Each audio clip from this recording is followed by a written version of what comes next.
Hello and welcome back to our playthrough of the Great Ace Attorney Chronicles.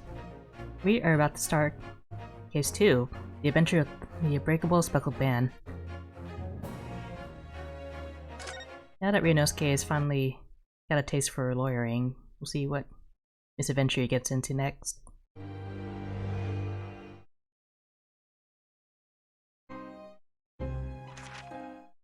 In a corner of that small, dark room, Sholmes and I waited with bated breath. In time, there came from the ventilator a hiss and a soft, almost growl-like sound. Suddenly, Sholmes sprang into action, lashing furiously with his cane at a point in the darkness. "You see it, Wilson?" he yelled, his tense voice reverberating through the air. I raised my dark lantern's shutter, and the room slowly came into view. Sholmes was staring intently at one particular corner when he started whispering to me. The victim's most perplexing final words. The speckled band. I believe this is the terrible coil to which you referred, Wilson. In front of us was an enormous adder, its fangs bared as it threatened to strike. It truly was the most terrible speckled band I had ever seen.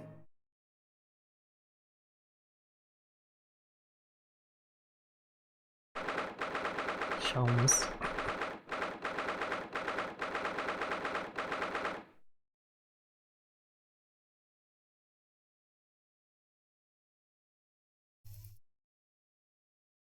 There he So is. then, let us unravel this mystery and discover what events led to this curious murder. Pray, do excuse me. The cabin door was bolted from the inside when the man was killed. No marks to suggest the bolt was tampered with in any way. So, this would appear to be a locked room mystery. In his final moments, the victim scrawled a message on the floor. Almost certainly with the ink from this upset bottle. A Russian word. So the victim was a Russian man then. And the letters are well formed, suggesting he was compos mentis at the time. This is a most extraordinary script. And evidently not penned by the same hand as this message. In fact, I deduce it was written by someone of a different nationality.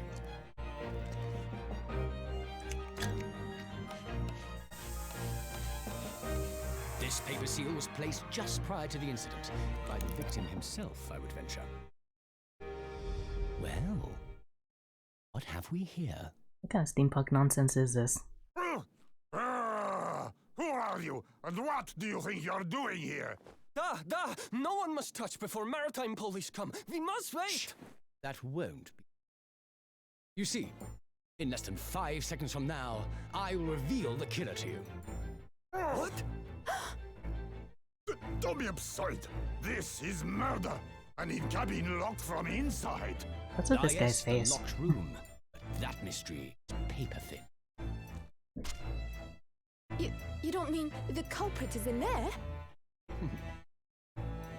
Who are you, and where have you come from? I'm a great British consultant detective, the only one in the world. Sherlock Sholmes. I presume you must have heard of me.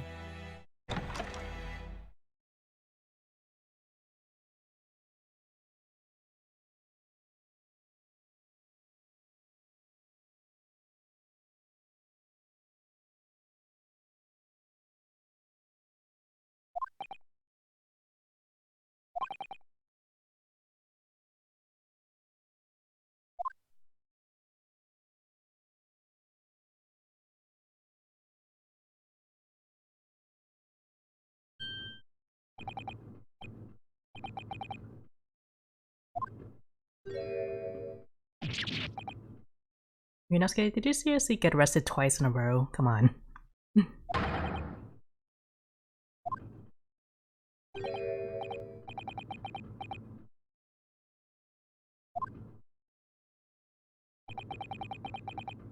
Okay, so this guy's like, we had to drag you out of the wardrobe.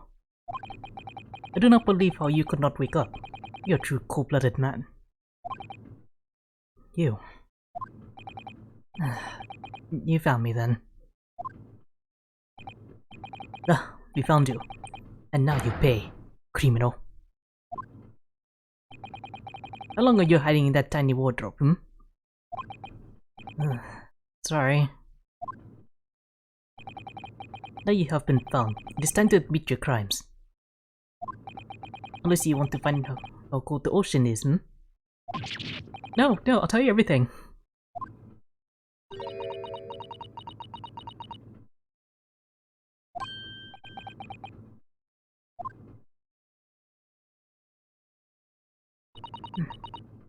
Why did you do it? Why did you take his life? Susato. Wait, what did you just say? Take his life?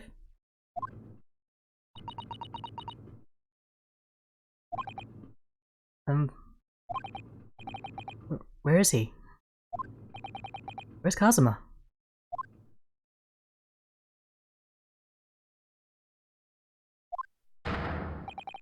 You pretend you do not know. You're a wolf in the sheep's belt. You're the killer. Do not try to make excuses. What? Kazuma-sama's body was discovered not long ago. Here, in this very cabin, that was bolted shut from the inside. His body. Please, do not try to tell us you were doing this terrible thing in your sleep. Kazuma's dead? But he can't be. You've only known him for one episode. Technically two.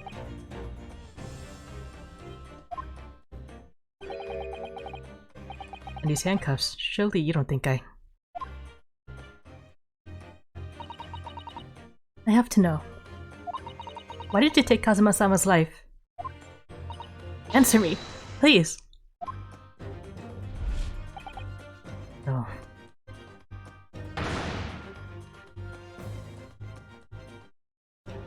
I can't shout, I live with other people. Kazuma. It was just 2 short weeks ago.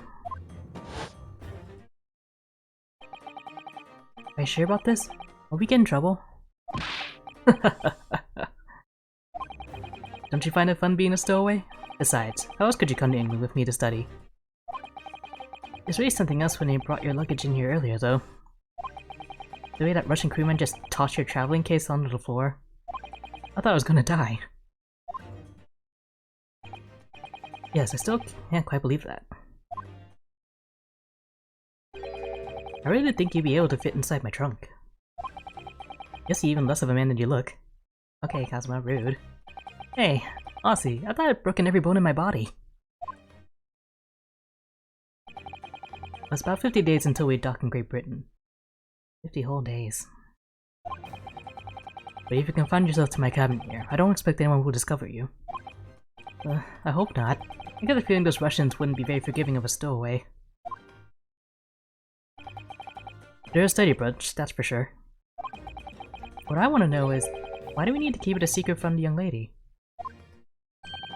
From our faithful judicial assistant Mikotoba, you mean? From your close friend, more to the point, surely we can confide in her, couldn't we? I don't believe she gave me away. No, but if she knew what we'd done, that would make her guilty by association.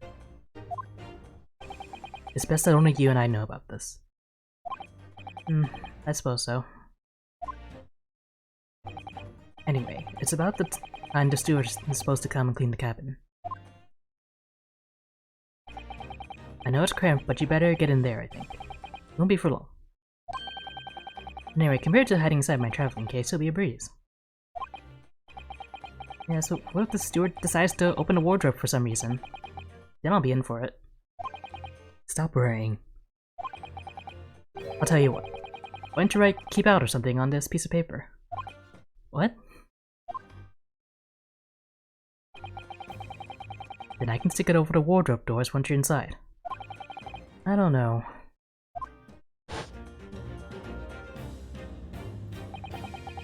I've only been at sea for about 15 days.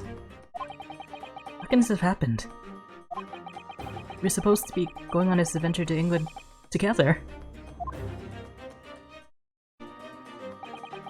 We'll leave you at next port. Stay quiet until then. Don't make more trouble for yourself. Murderer. No, I'm not a murderer! Ah, you said before. You said you admit everything but your crimes. No, that's not right!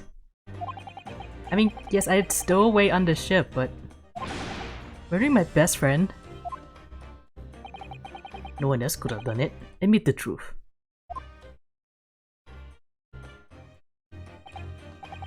Susato-san. Please, tell me what happened. I need to know. Very well. But there's something I would like to ask of you, too.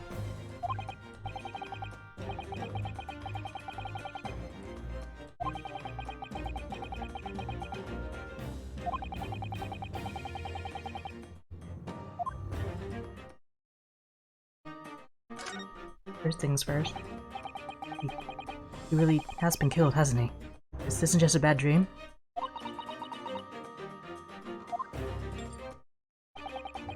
And these handcuffs. They think I did it? They think I'm Kazuma's killer? When they found him, the cabin was locked on the inside. What do you mean? There's no access to the cabin via a porthole window, and the bolt on the door can't be operated from outside. In other words, after the crime, the culprit couldn't have escaped these four walls. What? Or to put it another way, the culprit can only have been somebody inside this cabin. Or do you have some other explanation?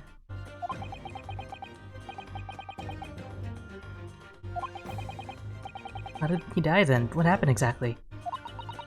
Are you still going to deny the charge, even despite the circumstances? Please, Usato-san, you have to tell me!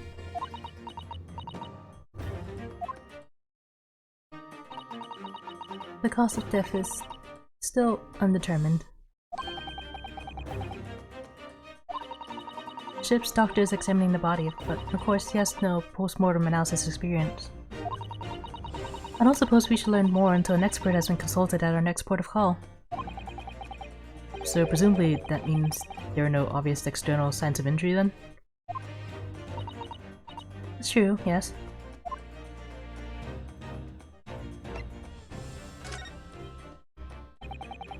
Can't anyone tell me what actually happened here in this cabin? I don't understand it. Why would anyone want to kill Kazuma? Presumably that's something you know the answer to better than anyone. Please. Whatever you say, you were here in the cabin after all. Well, yes, I was, but...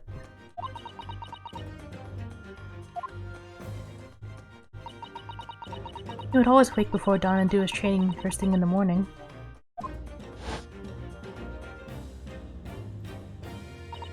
I was waiting outside his cabin, as I have every day so far in this voyage. But this morning, he did not come. I could sense that he wouldn't.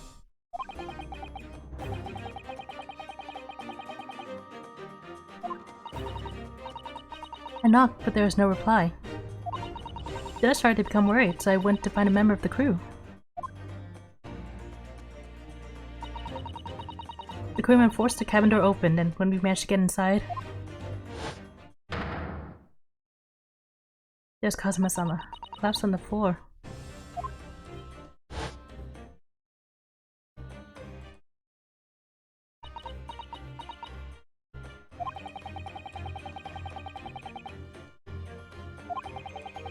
I had no idea anything had happened. I must have been asleep in the wardrobe somehow. I wish it wasn't the case, but that's just very hard to believe.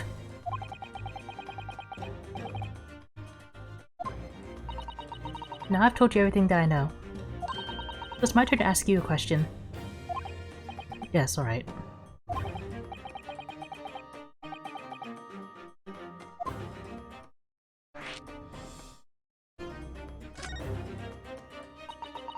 Why are you even on board this ship, Naruhodo-san? You said something before about being a stowaway, didn't you?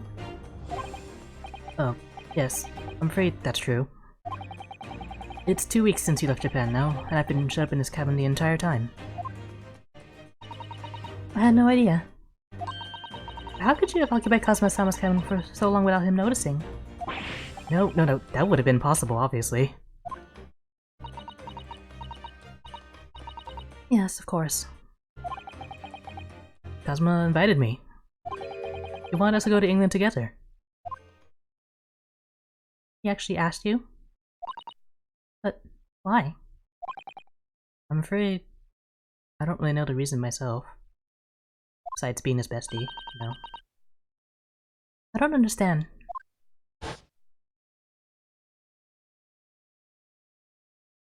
Kazuma, why do you want this? What's the real reason? Why could go to such extreme lengths to smuggle me to England with you? I don't have a visa or anything, I'm a legal immigrant. This idea, that's been on my mind ever since the end of that incredible trial. I think I told you then, didn't I? That you ought to become a lawyer yourself. Well, yes, you did say that, but I didn't think you were serious. You have a talent for it, I can assure you of that. But I never really thought about becoming a lawyer. Well, that's something you can decide for yourself. London is at the spearhead of cultural development, the center of the world in many ways. There can't be any harm in seeing such an important place with your own eyes, can there? Well, no, definitely not. But on a personal level. If you were to become a lawyer, then... Then what? Nothing. Forget it.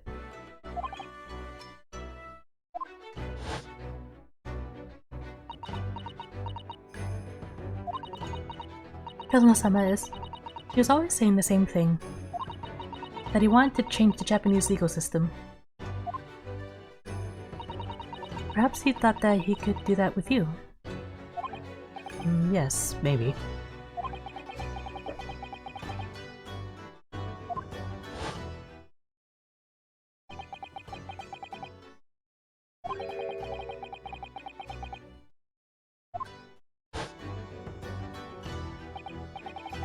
Oh, Susato-san. I'm sorry that we kept it a secret from you, my stowing away on this ship, I mean. If I know Kazuma-sama, I expect you are trying to protect me, to avoid me becoming guilty by association. That's exactly right, yes.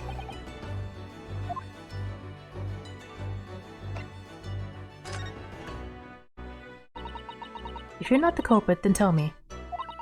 What happened last night here in this cabin? Well, the thing is, I don't really remember. Kazuma brought me something to eat, just like he always did. And then got myself in that wardrobe over there, just like I always did. After that, I... fell asleep. Well, yes.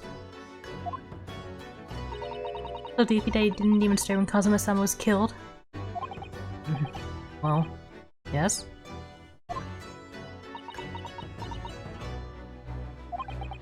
I know it sounds unbelievable. Really, I do. What's the truth? If only I'd woken up, then perhaps I wouldn't be in this predicament. And for some reason, my head's still throbbing like anything. Really?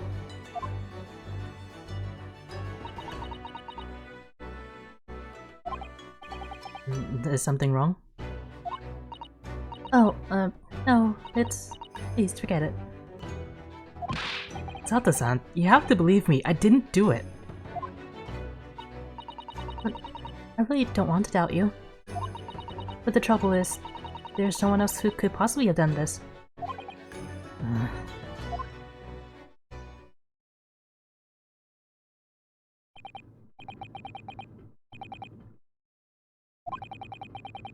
Man, Kazuma, you were so cool.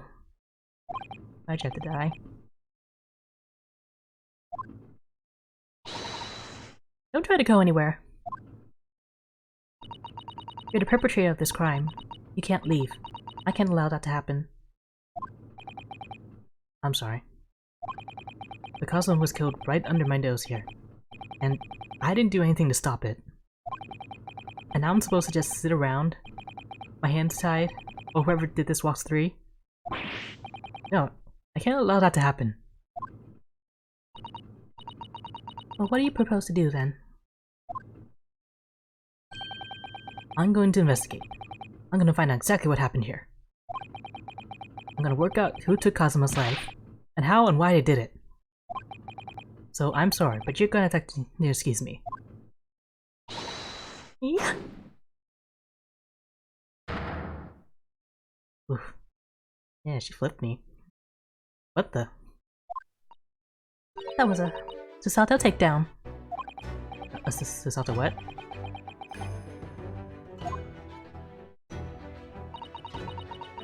I'm going to need you to prove it. Sorry? Prove it? Yes, you're innocent. I need evidence. But how am I supposed to... Have you forgotten already? What you achieved just a few weeks ago?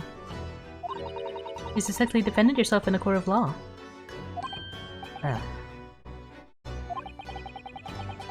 I know, people are expecting things from me now.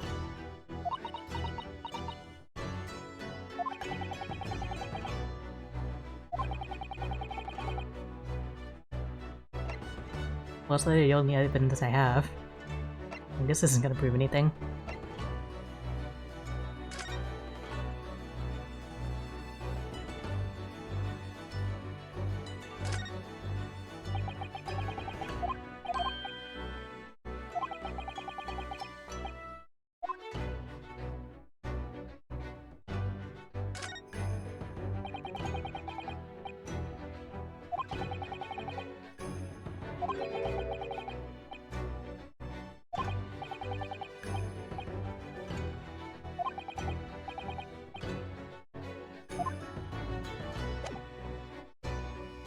Anyway, here.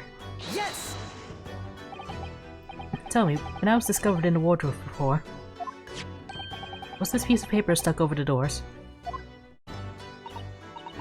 Oh, yes it was. I remember clearly. I thought so. Cosmo always put it in place whenever I went to sleep in there. Just in case the cabin steward or another crew member decided to look inside. So naturally, he did the same last night as well. Yes, of course. The gentleman who discovered you peeled that sign from the wardrobe doors before you opened them. But if I were truly the culprit, I couldn't have climbed back inside the wardrobe and stuck this on the outside of the doors on my own. Yes, that's quite true. In other words, it's impossible that I killed Kazuma.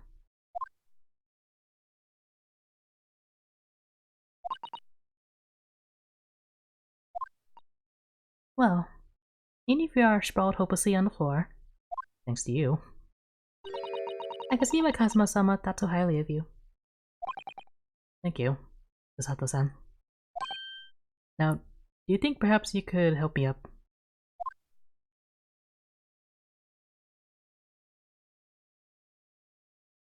Well, in light of that evidence, I don't see any reason why I should stop you from investigating in here at least.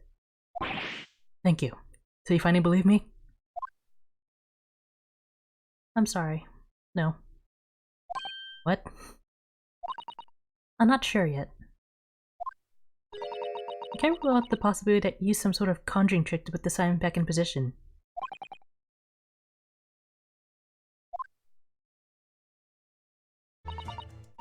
Now I suggest you investigate as thoroughly as possible in here. I'll do the same.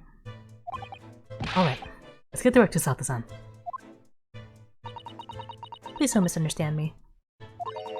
I still have my doubts. Oh. I shall be watching you, so make sure you don't do nothing that might disturb the crime scene. I won't want you using your conjuring tricks to destroy evidence, for example. Right.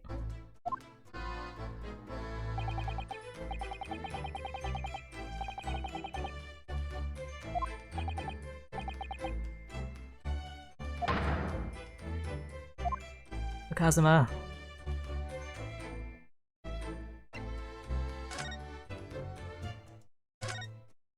guy's still here. I'll start from... Yeah, start from here.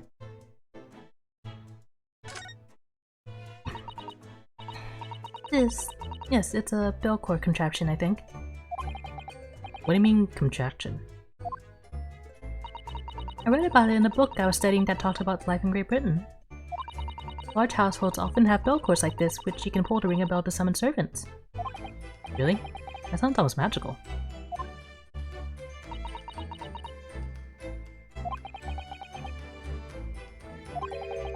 Shall we give it a little try? Yes. And it is a cultural research, obviously.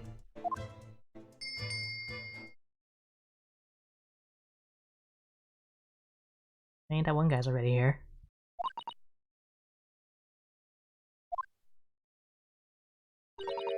I suppose nobody comes for lowly Japanese people. Oh, Sasato, don't say that. No, I'm sure it's just that everyone's busy, that's all.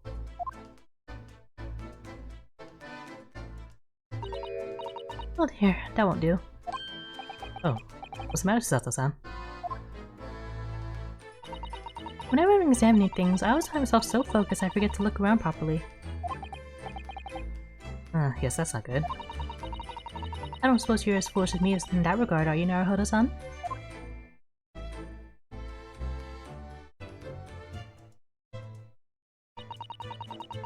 I'm sure you're careful to look all around using the arrow buttons, aren't you? Now let's investigate all corners of this cabin. Yes, let's do that.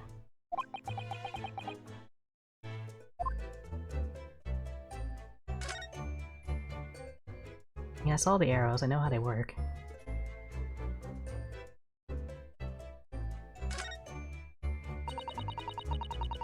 I think that's some kind of opening for a ventilator. A hole through which fresh air can circulate into the cabin. Isn't that a little odd? What do you mean? Well, this ventilator, if that's what it is, looks like it must connect to the next door cabin. Yes, it would appear to. You're right. But if its purpose is to allow fresh air into the room, surely it should be connected to the outside. That's true. Perhaps it's so that rain and spray don't find their way in when the seas are rough, or something like that? I suppose. Maybe that's it. Okay, got little check marks. Drove.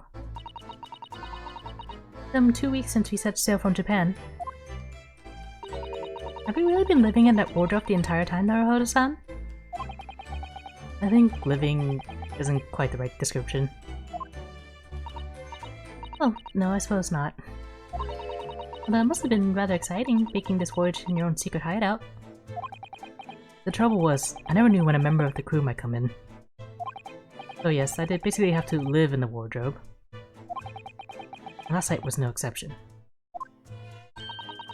But because of that, you had no idea what was happening out here in the cabin. No, sadly not.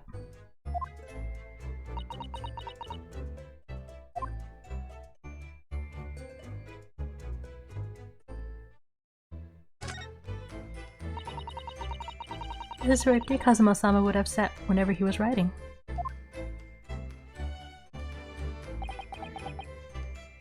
London Diary.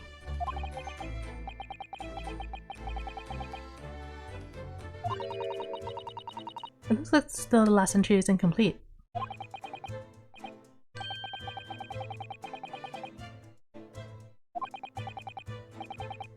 Let's see what it says, it could be a valuable clue. I spilled his tea. That's all the question! What? Kazuma-sama may have departed this world, but you must not read his private thoughts. But what if it's something important? Something relevant to the case?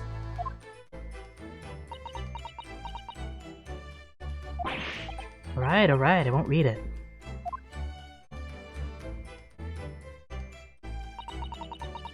Poor Kazuma-sama.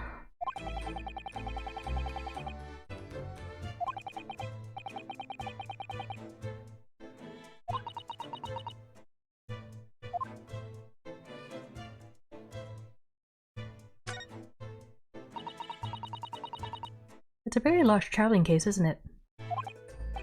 Yes, it carries a lot of memories for me. Memories? What do you mean? Well, that's actually how I stowed away on this vessel. I was brought on board inside that case.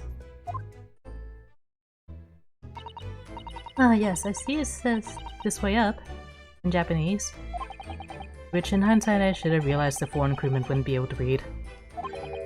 I turned over and over and over, and then I was tossed on the floor in here.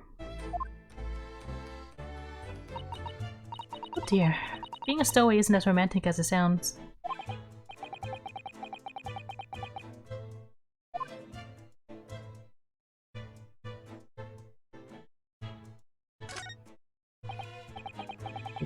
Did Kazuma write that before he died? It looks like it's written in ink. He must have knocked the ink pot from the desk when he collapsed on the floor. Then I suppose he wrote this message by dipping his finger in the spillage. Oh, Kazuma-sama. No doubt he was in terrible pain. It's almost unbearable to imagine it.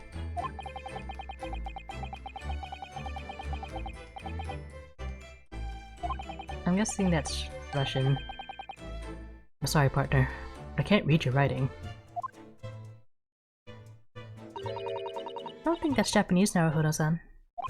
What? Then what language is it? The pain seemed to admit it, but I don't know.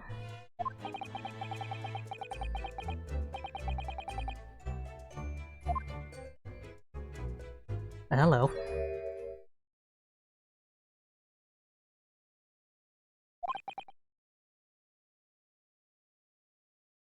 European. How did he? You noticed the man too, have you? I have no idea who he is or how he got in here. He looks suspicious. And tall. Suspiciously tall. Naruhodo-san, don't tell me. Do you really not know who that is? Well, no. I don't have any foreign friends or acquaintances at all.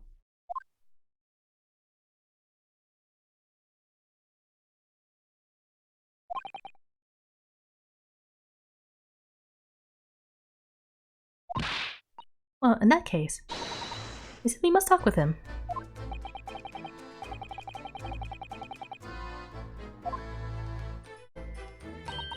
By the way, I expect that you've noticed already, but just in case. If you press A on people when they're in the crosshairs, you can converse with them. Alright then, I'll get that suspiciously tall gentleman in my sights and see what he has to say for himself. Oh, please do.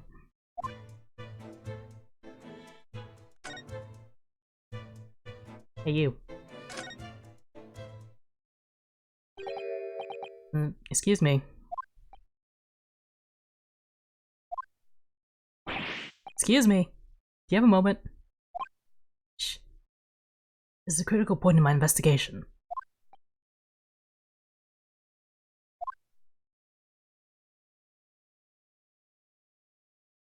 Maybe I should leave him alone. He seems a little unfriendly. Yes, perhaps that would be for the best. Greetings, I hope I haven't kept you long. Ah! What exactly were you doing on Cosmo's desk just now?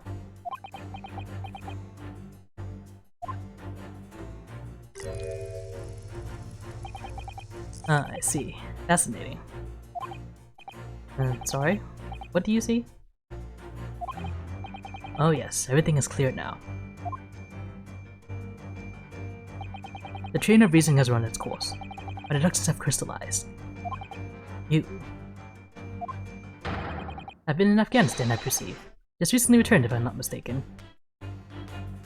I get this reference. Sorry? What?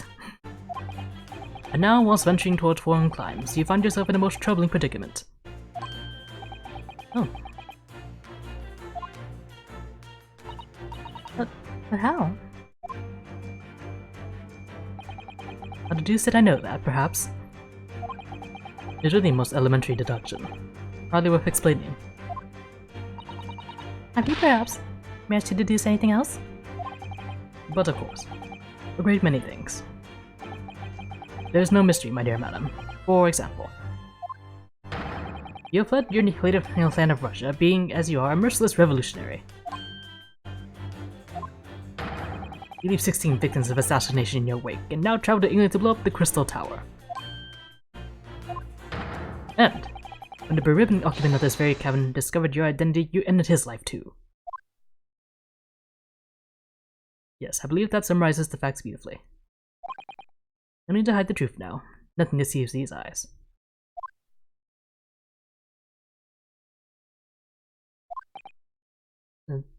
Just to be clear, you're talking about me, are you? Certainly I am. Do you see another in this cabin who fits the bill? A Russian assassin with 16 victims to his name?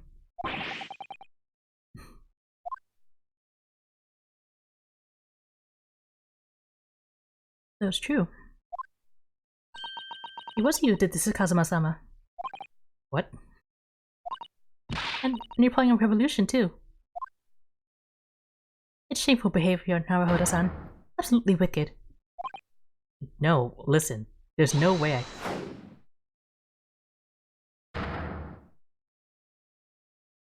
Now explain yourself. Tell me everything.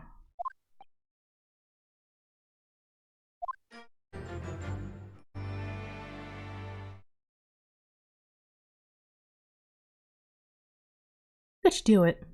For pity's sake, open your eyes. I'm not a Russian revolutionary, obviously. Oh, forgive me. And as for you, what kind of deduction was that? You're just saying the first thing that came into your head. Was I not right? I was venturing towards foreign climes. You do find yourself in a most troubling predicament. Do you not? Well, yes, maybe.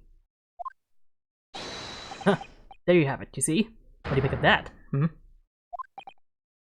Well, to be honest, the ship is en route to England, and I'm in handcuffs at the scene of a murder. So I'm not really sure you could call it deduction. It's more plain observation. Indeed, an observation, my dear boy, is the basis of all deduction. My method is founded upon the observation of trifles, you see.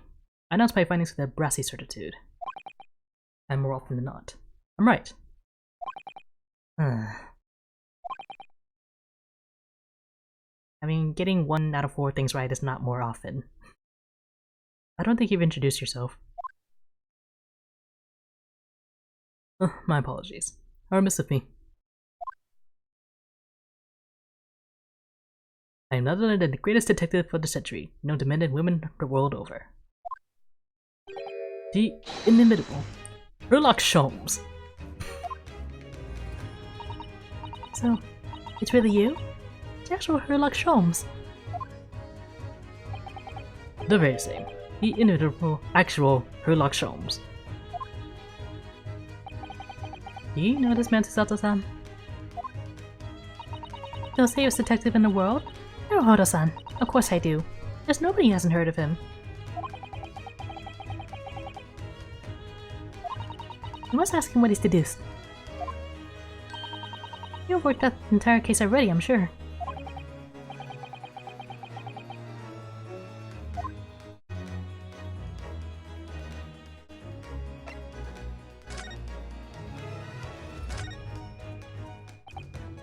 So, you're a great detective, are you? Sorry, what was your name again? Indeed I am, none other than the one and only. Sholmes. Oh, I see. You're German? Hairlock, was it? No, I have no hair. I mean, I have hair. Please, call me Sholmes. You can read all about my exploits in an exciting London publication. Oh yes, Rand's Magazine! Wonderful short stories and interesting articles from Great Britain. I never miss an issue. I was sent from England especially. Ah, yes, here it is. The Adventures of Sholmes. So, you're the protagonist in a series of short stories, then? Indeed, I am.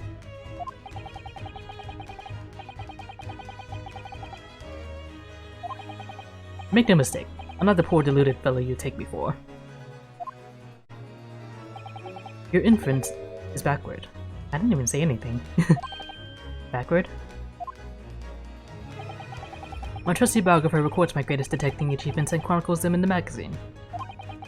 You have a biographer, do you? Doesn't everyone? Mine goes by the name of Dr. Wilson, presently keeping shop in London.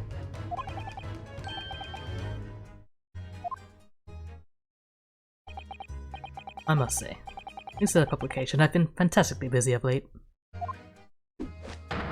Why, at this very moment, I'm returning from Asia, having solved the mystery of a cursed royal crown.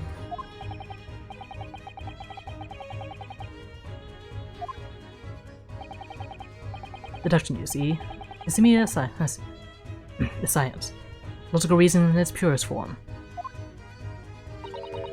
A science? Really? The astute observer notices even the most subtle reactions in this subject. A furtive glance, a twist of the muscle, a slight inclination of the posture. Fingernails, arm sleeves, froze in the skin. All these things are data. Right. And a trained logician makes deductions from this data in the blink of an eye. The ultimate conclusion is, without fail, the truth. As I demonstrated only a few short moments ago.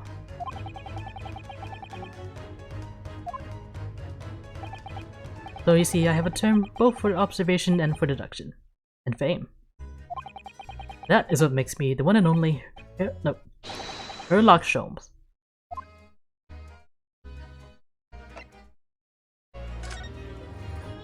A lot of exposition right now. I haven't managed to deduce anything about this particular case yet.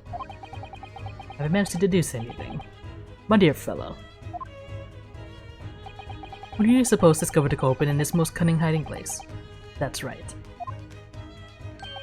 There's none other than the great detective before you now, Mr. Sherlock Sholmes. Ah, I see.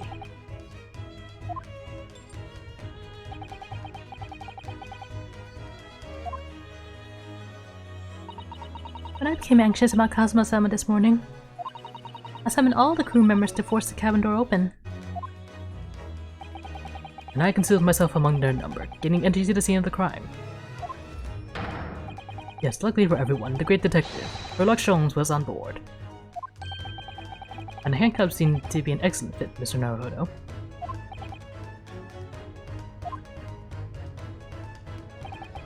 The very moment I laid eyes on the scene, two facts were immediately apparent to me.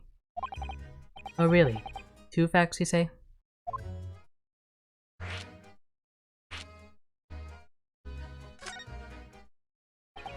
Mr. Sholmes, tell us, please. What two facts were apparent to you when you came into this cabin this morning? Yes. But first, let us be precise. The two facts in question were immediately apparent to me. Yes, I understand, but what were they? Allow me to elucidate.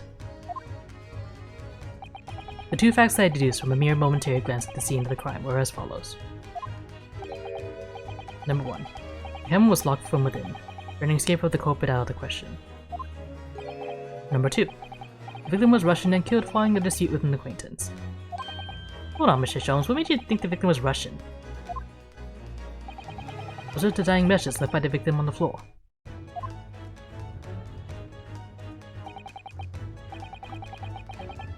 That's the Russian word for wardrobe, which I do not know how to say. Do you really think Cosmo-sama could have left a dying message in Russian? In our final moments, many find their native tongue filling their head. British young man, Russian. He doesn't even know French. I doubt he knows many other languages besides English. Initially, I considered Garderobe to be maybe the name of the pillar. A certain Robert Guard, perhaps. But in the interest of thoroughness, I decided it would be wrong not to look inside the wardrobe there at least. We found Mr. Naruhodo sleeping soundly. Quite so. I found you. The renowned Russian revolutionary killer.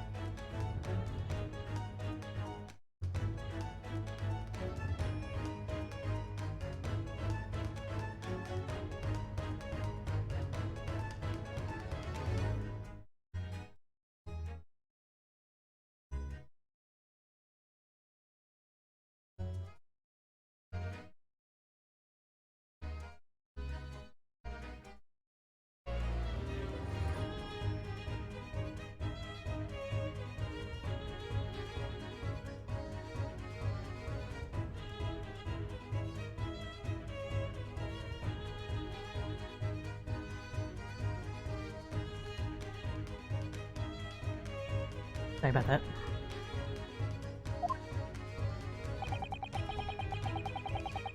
I observed that you were wearing the same attire as the victim. In other words, you were acquainted. And if my memory serves, that outfit is the traditional dress of the Russian people. School uniforms are the traditional dress of the Russian people? I had no idea.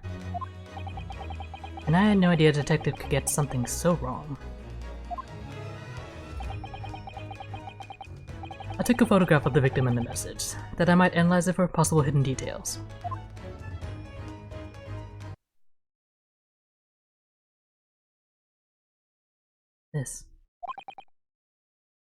This was taken immediately after the young man was discovered, before the body was removed.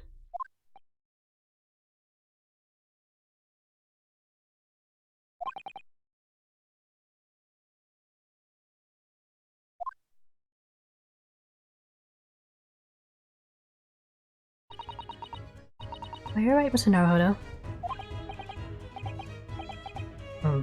Yes, thank you.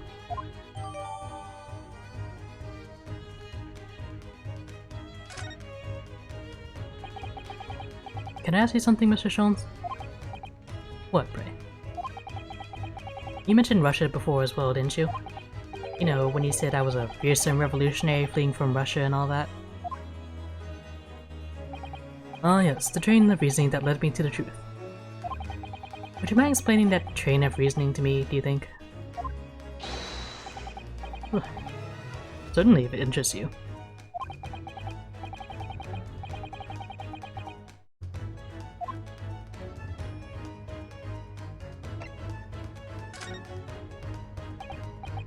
Can we talk about your deduction before the things you conclude about me, I mean? The now famously accurate troubling predicament you find yourself in. Actually, it was the other details that I was more hoping to discuss. You know, the merciless Russian revolutionary and assassin of 16 part. Ah yes, the more sordid details. There's a fairly commonplace deduction.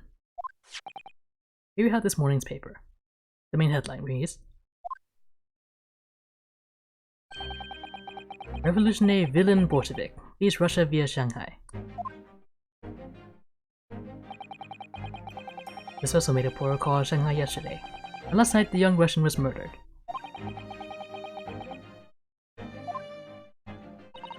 It sounds like Mr. Sholmes has concluded he was Russian because of what Cosmo-sama wrote on the floor.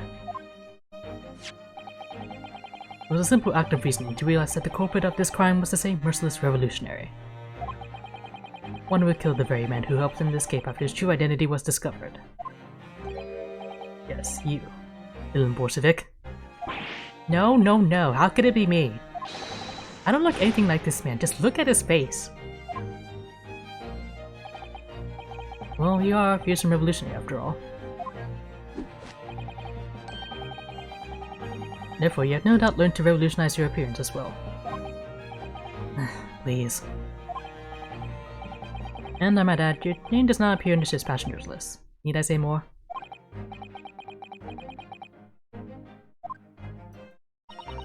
What about the other details? The 16 victims of the assassination and blowing up the Crystal Tower? Ah yes, the journalist clearly interviewed the man and printed all those particulars in the article. But he is the man whose perpetrators thus far and those he is plotting. Yes, everything about this revolutionary Bolshevik was included. There could be no mistake. Do revolutionaries usually agree to interviews with newspaper reporters, I wonder? And what about the part where you said I was just returning from Afghanistan? Also quite clearly stated here in the article.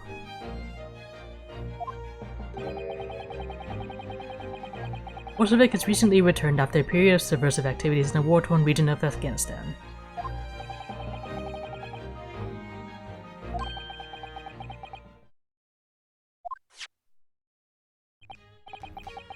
Yeah, take the paper for yourself. It's a little memento of this great deduction. Thank you. I've absorbed all that is of interest to me within its pages.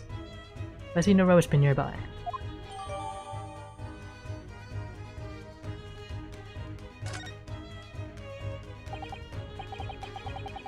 And you may find the article on the back page of interest as well. In the back? cast your eye over it this time if the interest takes you. Though you may need someone to interpret.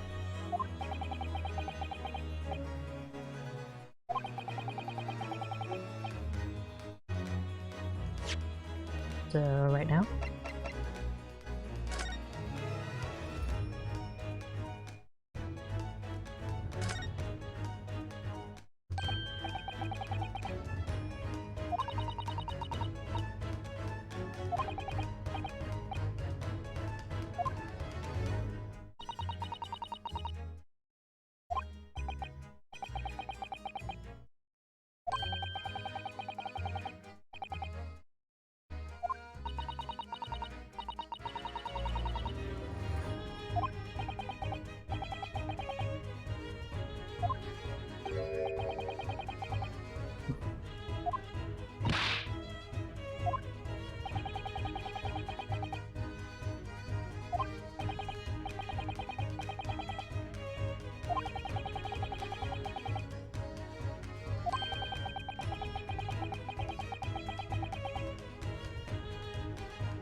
Yeah, I guess this is gonna be relevant somehow. Nikolina Pavlova.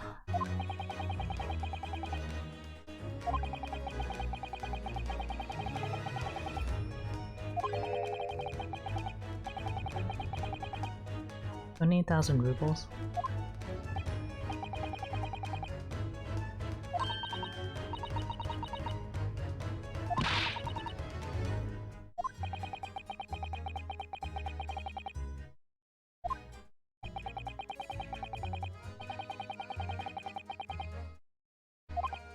Is she worried about the tiara or about the girl?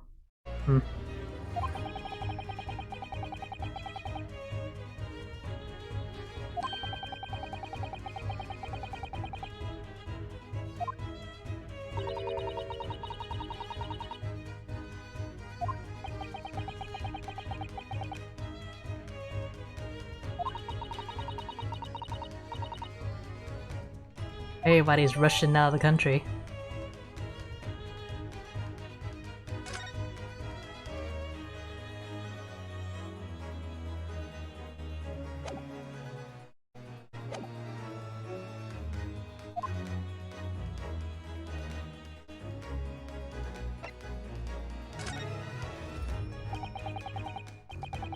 Before we started talking, you were examining Cosmo's desk, weren't you?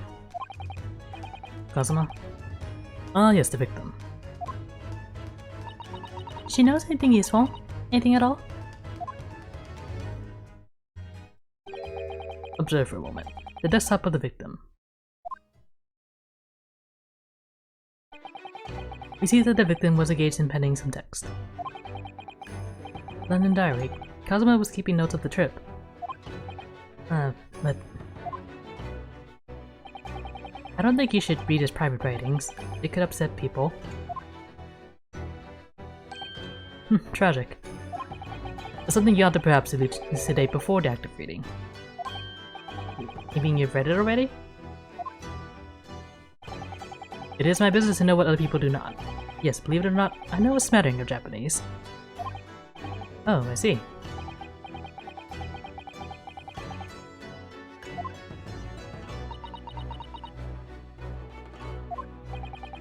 Desata-san? Aren't you gonna throw the detective with one of your trademark takedowns? I'm sorry, Naruhodo-san. What on earth do you mean?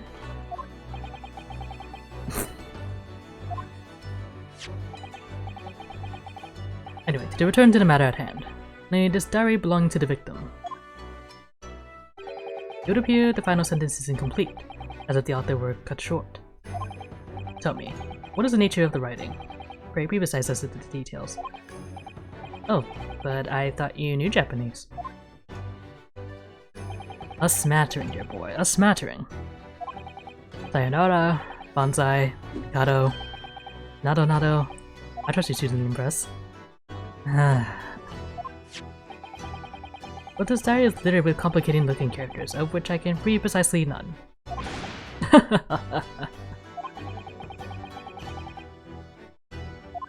Oh, you're exasperating.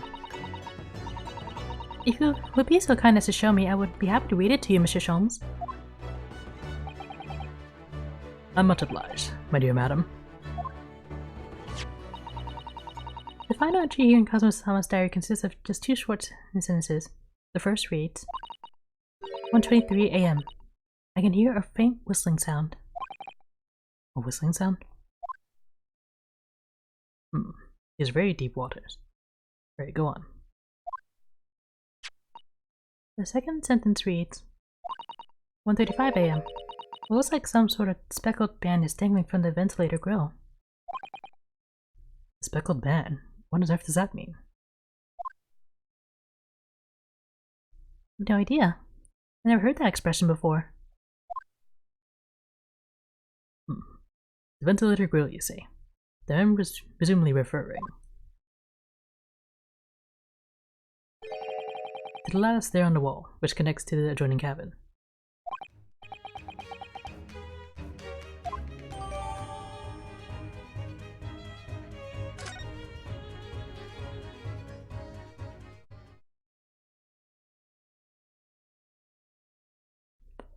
So I believe I've given you enough to consider for the time being, at least.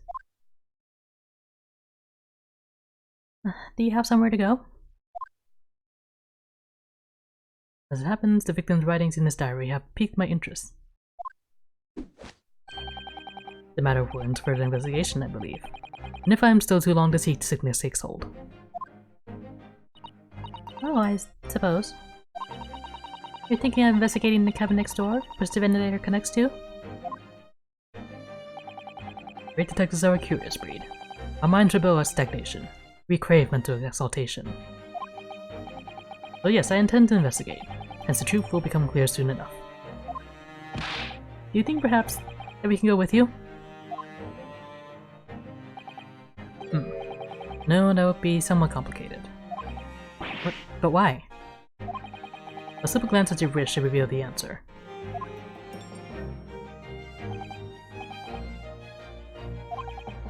After all, you're the prime suspect in this matter. No? There's no point in trying to turn it into a question. You're the one who decided I was the culprit in the first place. Whatever do you mean? I have no recollection of naming you as the culprit at any point.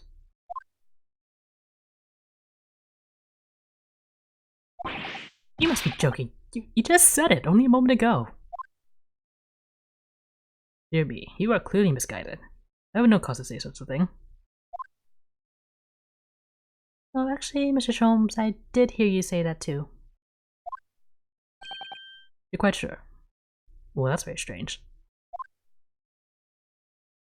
I wouldn't have said you had the face of a criminal, you know? Not really.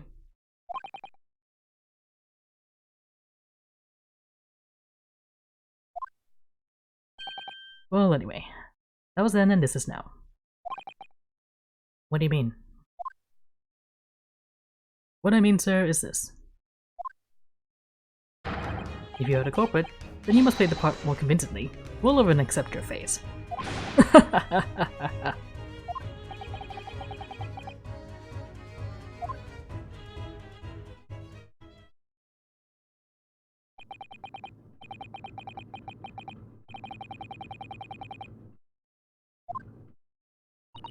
Now hold on, what are you just standing there for? You must go investigate the cabin next door as well. Aren't you forgetting something? What about these? Is there a way I can...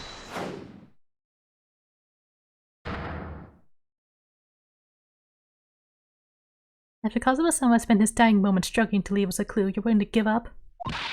You're just gonna roll over and accept your fate? Ugh.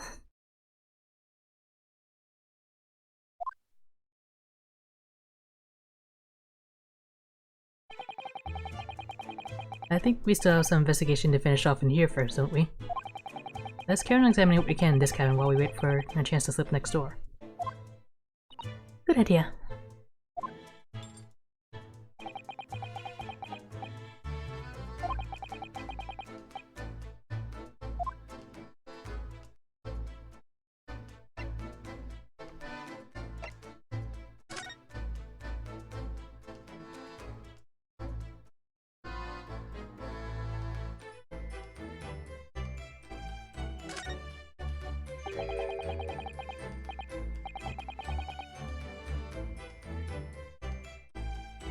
The books have fallen over on the shelf, look. They all toppled the same way. What's this? A statue of some god of the sea? Oh, he's fallen over as well. Yes, it's almost as if the whole shelf has been ransacked. Everything mowed down at once. I wonder if... perhaps it was Kazuma-sama doing his morning sword training, do you think? I seriously doubt it. Then perhaps... it was you, Naruto-san? In a fit of rage? I wouldn't have bothered leaving the wardrobe just to mess up a few books and a statue.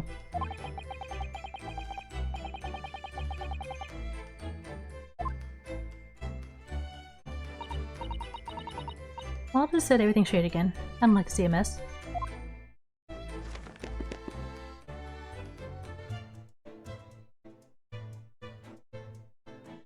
You know, with a gap like that, they're probably just gonna fall over again anyway.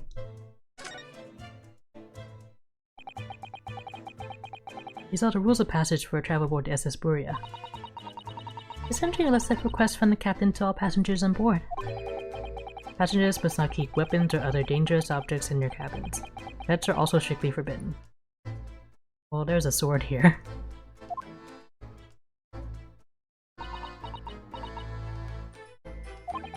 What? Why are you staring at me?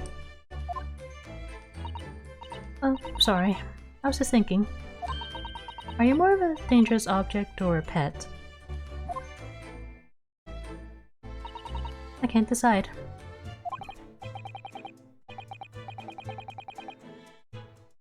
You're a human pet.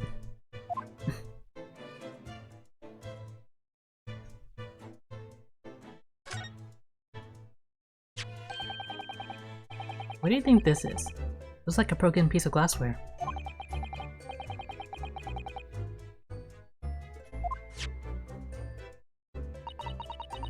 The glass is such a beautiful color. Looks like a cute little Netscape fastener from a kimono outfit.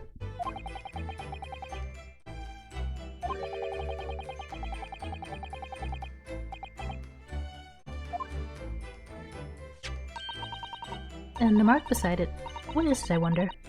Sort of a brick-like hue. Yes, you're right. It is the color of a brick, isn't it?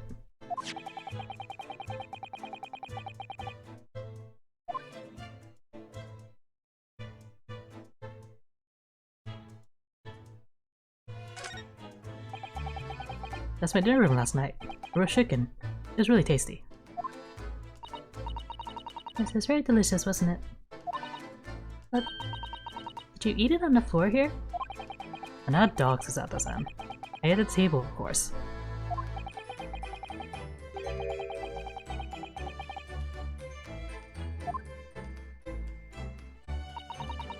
Kazuma-sama didn't like chicken at all, did he?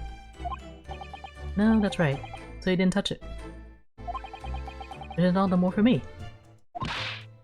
Oh no, does that mean Kazuma-sama spent his last night on his earth with an empty belly?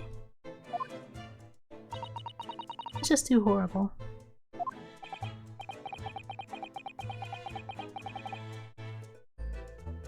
I mean, he's the one who didn't want the chicken, that's his own fault.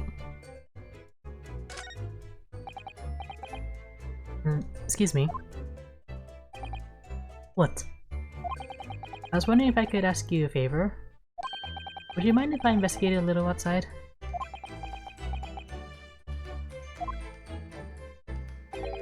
Grandmother told me Japanese people do not make jokes. But it's not true, I see. Sorry? You dreamed of asking prison guard to help him escape. Very funny. We're in the middle of the sea, there's no chance of me escaping. Yet. You stay in this cabin until next port. Then it's up to Hong Kong police to decide what they do with you. You stay. Alright.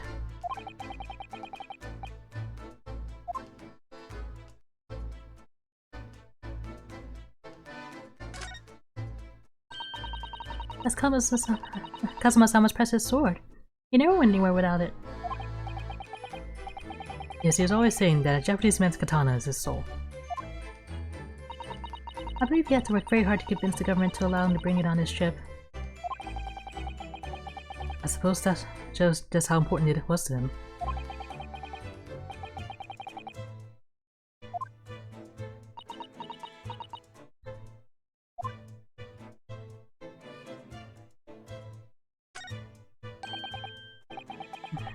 Seiki, the Japanese word for justice. The brushstrokes are straight and true, just like Kazuma. Yes, his calligraphy always was a reflection of his heart. Yet you... Can we look at those characters without feeling ashamed knowing who drew them so thoughtfully? Of course I can.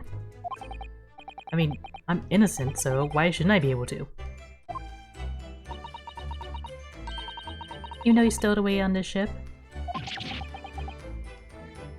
Got me there. Now you're gonna bring that up, are you? Can't win.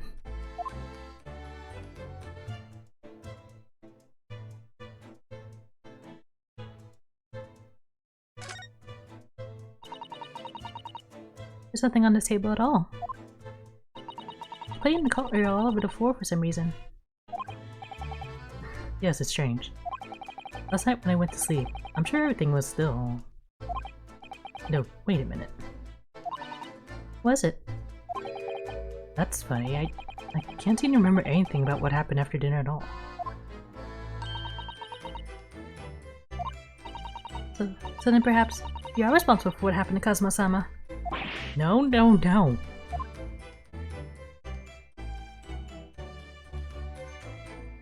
Is that everything?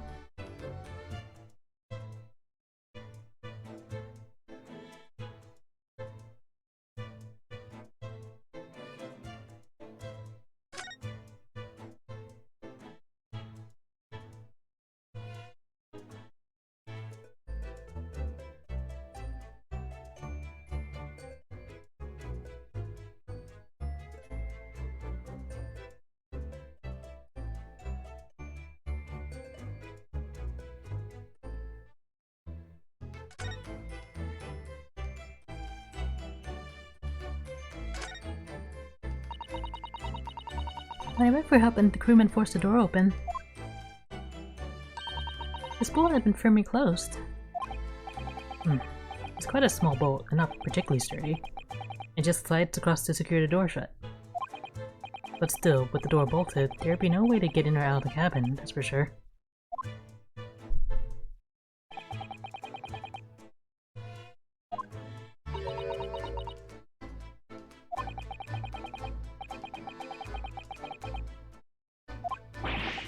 I remember reading once in a detective novel, the culprit uses a needle and thread to draw a bolt from across from outside the room in a situation like this. Yes, that's a clever trick, isn't it? I'm an avid reader of detective stories myself. The door of this cabin and its frame are made of metal, and is sealed together perfectly. There'd be no possibility of using that needle and thread trick here, I'm afraid.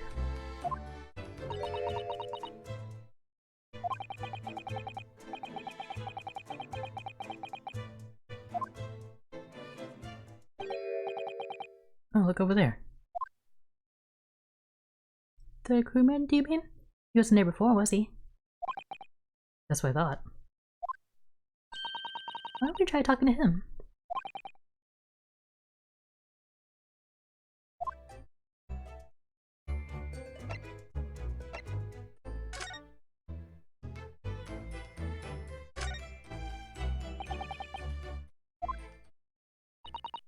Is something wrong now, Hoda-san? Oh, no, it's just a crewman standing by the door. I can't help feeling like I've seen him somewhere before. Oh, yes, you're right. He does look familiar. Excuse me, sir. Yes, what can I do for you? Osanaga!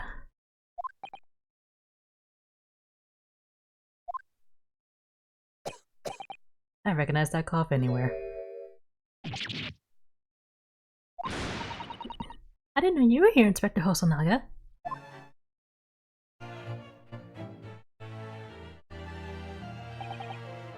Logan. What are you doing here? I think that should be my line. I was so stunned when I saw you, my heart stopped. Nearly stopped, I hoped.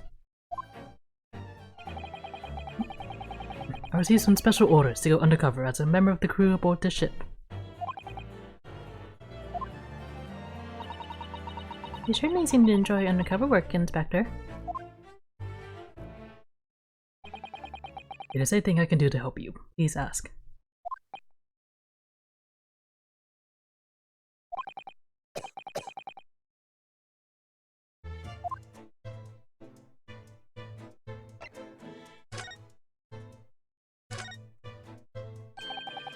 What are your special orders this time, Inspector? Yes, and why are you dressed as a member of the crew? He's undercover, he just told you.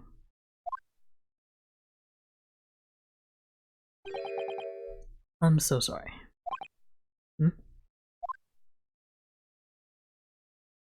This is all my fault.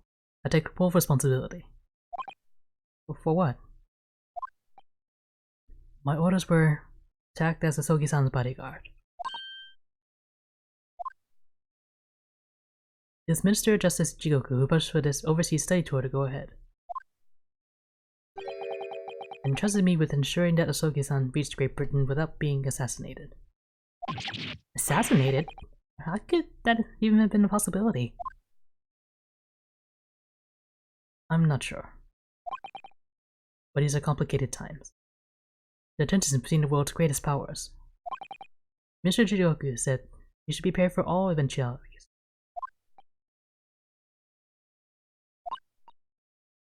I don't believe it. Kazuma-san was assassinated? Obviously, we couldn't give Asogi-san a visible security escort. Which is why I'm undercover now, posing as one of the crew. I see. I didn't take my eyes off him the entire time we've been on board, from morning till night, every day. But I never imagined it would happen here, inside his own cabin. Not here in the first-class deck.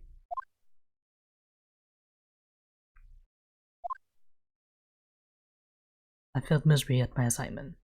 Asogi-san is dead as a result. I'm a disgrace. All I can do is humbly apologize. Inspector.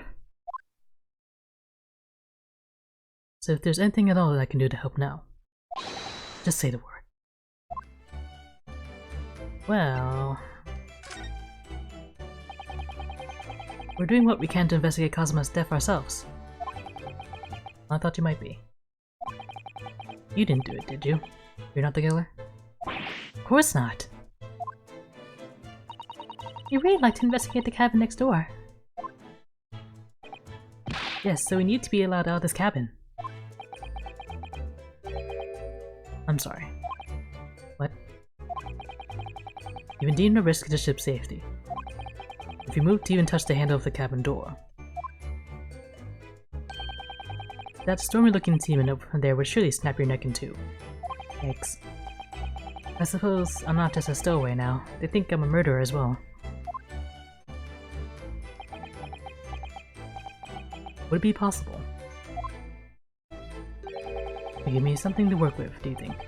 I'm going to need something persuasive. What do you mean? If I have a solid reason why the next door cabin should be investigated, for example, I'd do everything I could to persuade the captain to allow it. Really. I'd lay my life on the line if I had to. But I don't see how. There may be a way. What? Really? Think of how you tried to persuade me of your innocence, Naruhodo-san. Or presented me with a piece of evidence that you already had in your possession. Evidence? It's just the same as when you're in court. You must have done it many times during your trial. So if you select the present panel and choose some evidence that Inspector Hosonaga could use.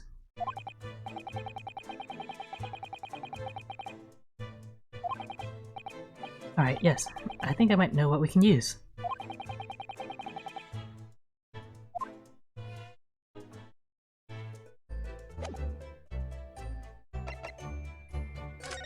A reason to investigate next door.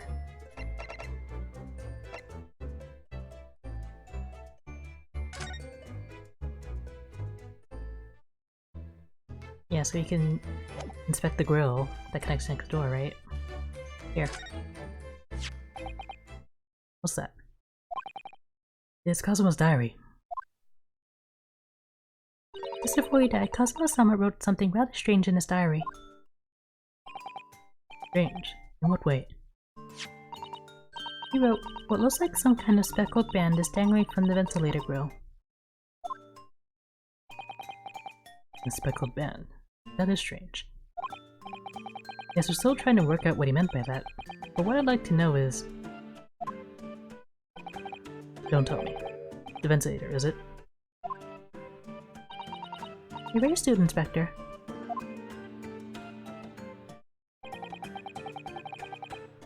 The ventilator clearly joins the next door cabin. That's right.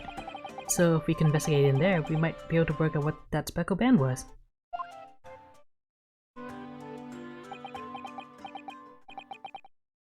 Alright then. I can't leave this cabin at the moment. I'm stuck until we arrive at the next port. The captain has given me strict orders to guard the scene of the crime, you see. I'll have to entrust the investigation to you. Really? You're willing to do that? Yes. As long as you don't leave the first class cabin area. I'm afraid I can't remove those handcuffs, though. But what about the captain? Aren't you going against his direct orders?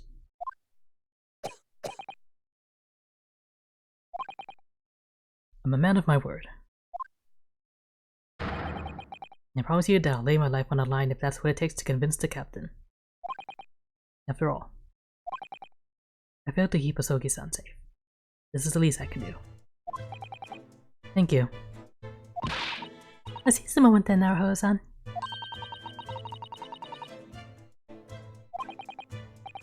Let's move.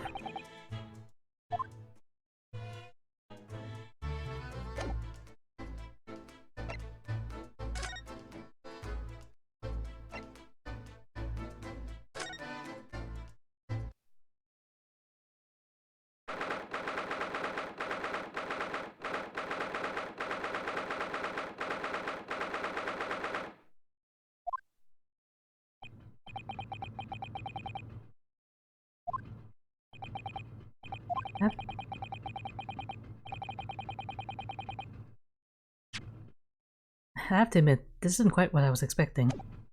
It's less spacious out here than I thought it would be. This is the most luxurious accommodation. Yes, indeed. Cosmo-san was being sent on a study tour by the government. That's why he was being put up in a first-class cabin. Even still, this is about twice as large as my accommodation in steerage. Really? That must be awful.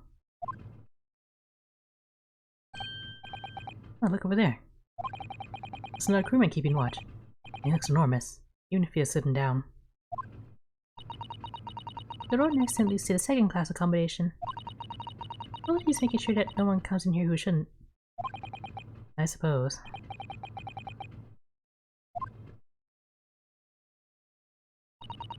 Now, Hoda-san, you look like a little boy visiting a toy shop for the first time. I would have thought you'd be used to the ship by now. You've been at sea for 2 weeks already. Well, yes, I know. But the thing is, I was inside Cosmo's trunk when I first came aboard.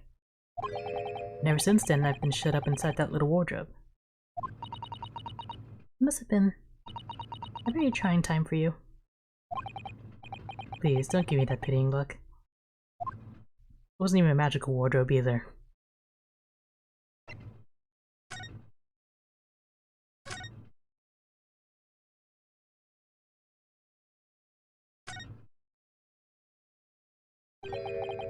This is it. This is the cabin next to ours. The one the ventilator connects to. Yes, the ventilator from which Cosmo-sama wrote that he saw a speckled band emerging. Maybe whoever's in this cabin can solve that particular mystery. Let's ask. Hello. Oh, excuse me, we need to get inside this cabin here.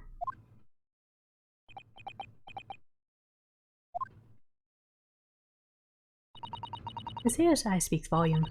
The clear saying, keep out. That's why I wrote on the sign he put over the wardrobe doors.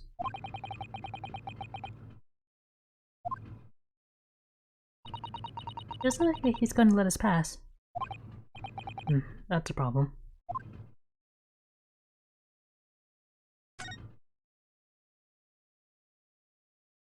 Can you talk to him? Excuse me, but could I ask you something? You little stowaway murderer. That wasn't a good start, was it? Alright, let me try instead. Good day, Mr. Sailor. I'm so sorry to trouble you, but could I perhaps ask something of you? You little third-class lady's maid. Hey now. Oh. Seeing I've caught the sailor on a bad day, Susato-san. I am not sailor. My mother gave me name. I am senior crewman Beef Stroganoff.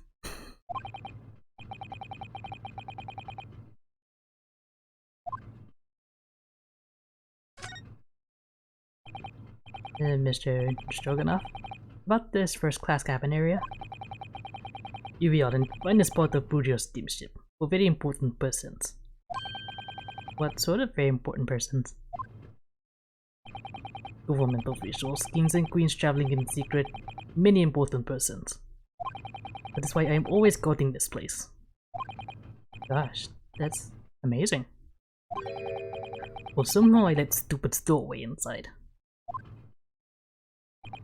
I want to pick you up and throw you in the ocean. But Stroganoff is not an animal. Thank you. If I may, I was wondering, is the cabin next to Mr. Sogi's currently occupied? Yeah.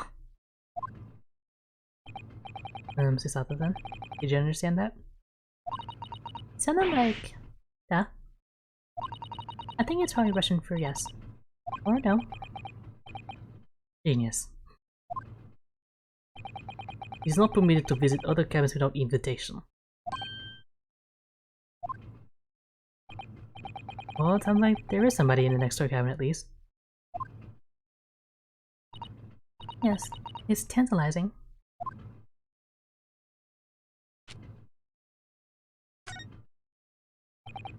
Could you tell us who's traveling in the cabin next to Mr. Osogi's? His name is Mr. Glinsby Warlord. He is a very important Western gentleman. Do not think about it. It has nothing to do with murder of student boy. How can you be so sure about that? Mr. Warlord is authentic Western gentleman. Gentlemen will have no interest in lowly student from insignificant Far East Islands. That was harsh. Could you tell us when Mr. Warlord came aboard? That is not your business.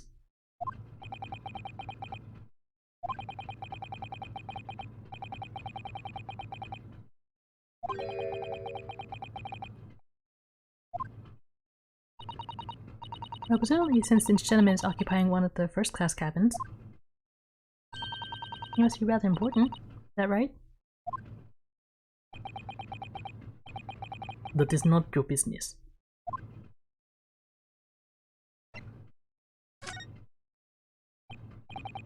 Are you on watch here all the time, Seaman Stroganoff? Nah, all time. So criminals like you cannot come in, or get out. I wonder, could you tell us anything about last night at all? It is said about student war. Were you on watch last night as well? Of course.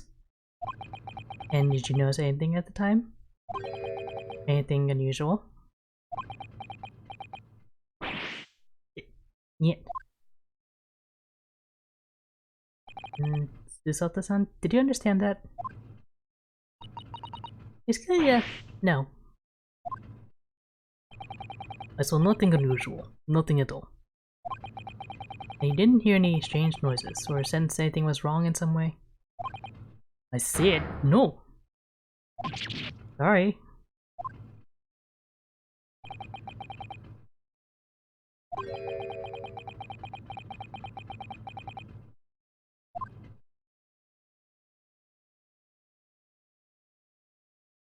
This is enough. I cannot say more now. Oh. It's time for me to report to Captain. You must return to cabin. Yes, alright. Okay, to second class area is staying locked at all times. You escape when the lobster whistles on the top of the mountain, or as English say, when the pigs fly. Yes, I understand.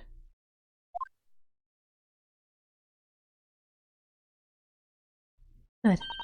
Now we can investigate this area properly, shall we? Definitely.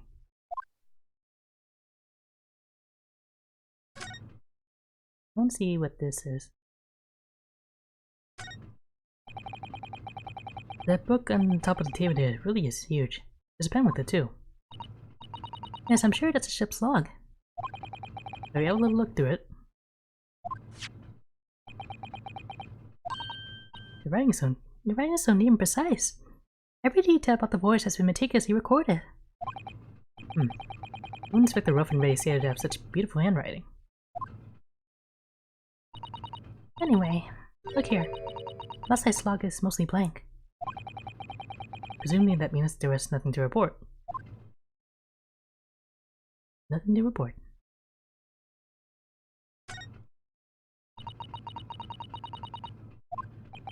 Just examining.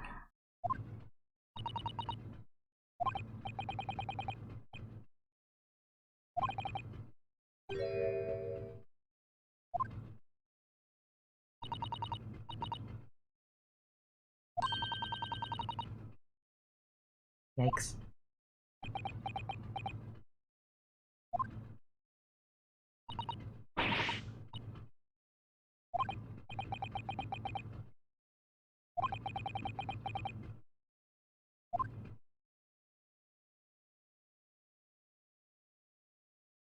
It's a map of the ship, I guess.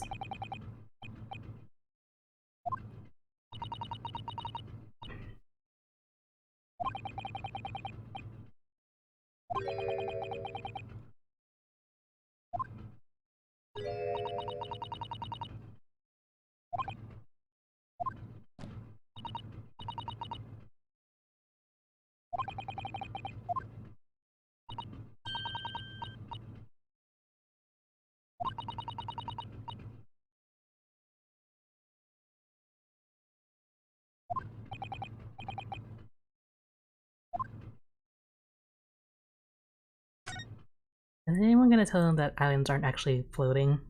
There's like land beneath them. Mousetrap.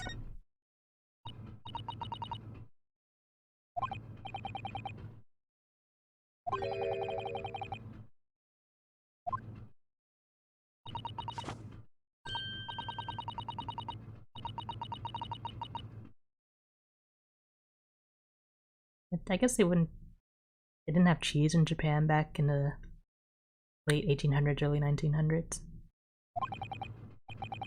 Cheese.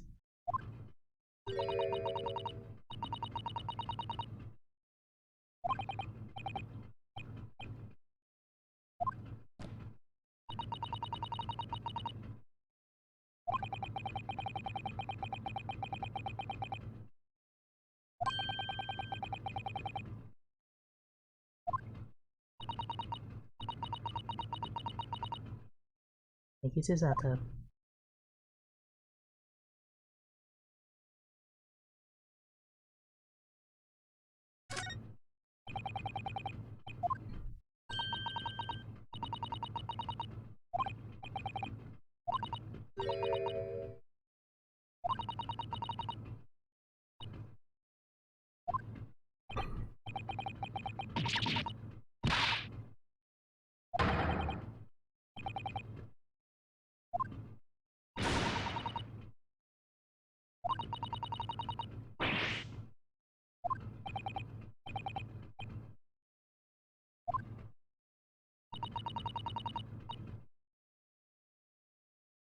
Words and wisdom right there, Susato.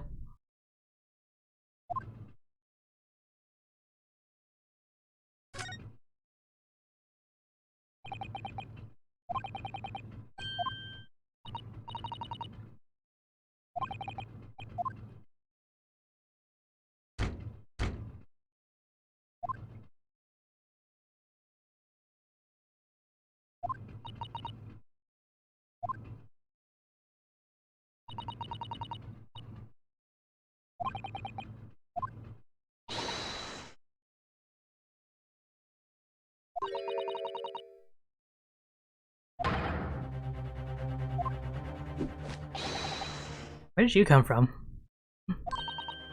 Mr. Sholmes! Jumpy stop, but if it is on me I revel in kicking doors off their hinges. Please wait, Mr. Sholmes. The door doesn't appear to be bolted. How do you know? It doesn't. And how the deuce can I dispatch this merciless herd? What prey can I kick? I think we should go in. There's no time to think about stress relief.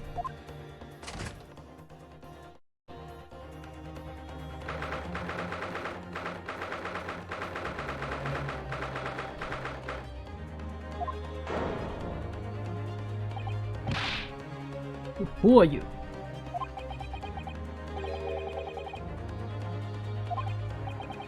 We heard a woman scream. A woman? Don't be absurd. As you can see, there's nobody but me in this cabin.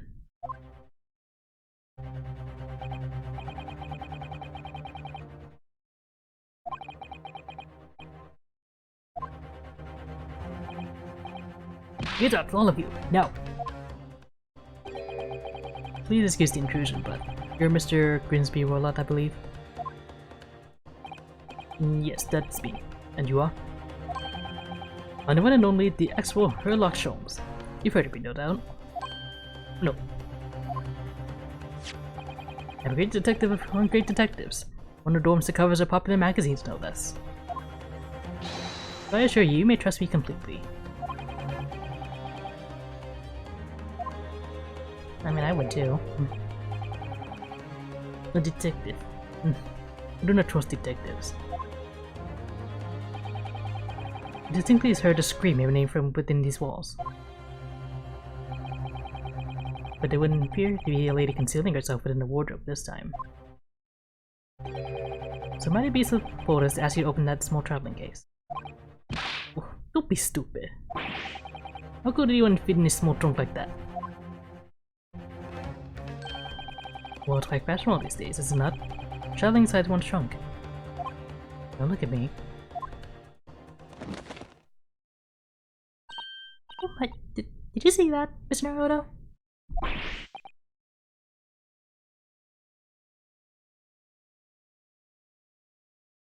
Yes, I did. Leave, now! Otherwise I call the steward.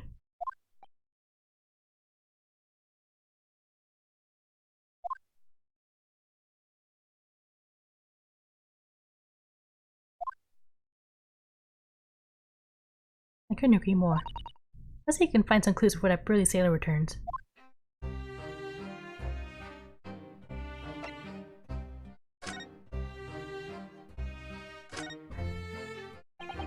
Mr. Warlot, we'd like to talk to you about something. No. Oh. I don't want to talk. Leave my cabin now.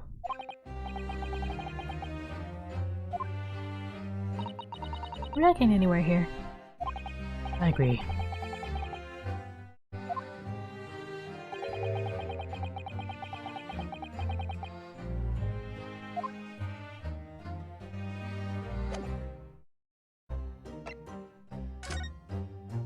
Sholmes?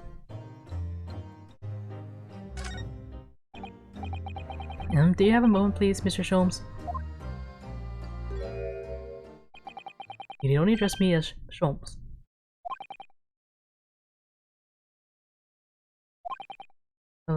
Mr. Sholmes, what were you doing in there? Why, I was resting, of course. Resting? Indeed. I was contemplating our sea voyage from the confines of the wardrobe whilst waiting. Waiting for the inevitable time. That you would need to call my great powers of detection into service. Oh. It would seem that the hour is upon us now. Time has come. Am I mistaken? Well, observe closely. Our Russian host in this cabin, Mr. Warlot, is clearly trying to hide something. And do you know what's the most effective weapon to use against a Russian hiding a secret? Why? The truth, of course. Though it should be pointing out that such methods are not exclusively for the Russians. Right. Can you imagine how the Russian would react when the secret he guards so closely is exposed? Would you like to witness this? Oh yes, please. Well then, what you're about to see may well astound you. For I'm about to apply my great detective's greatly admired great deduction to the case.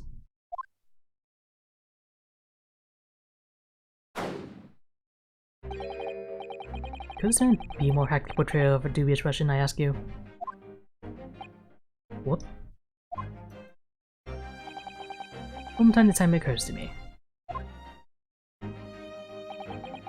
Is the fellow dubious on account of his Russianness, or Russian on account of his dubiousness? I really don't think either of those things should be occurring to you, or anyone. That's right. I'm Mr. Sholmes. I know this man's beard and dark glasses are hard to ignore, especially on first meeting, but I once read, "It's a capital mistake to theorize before you have all the evidence. It biases the judgment." Shh, I must have complete silence.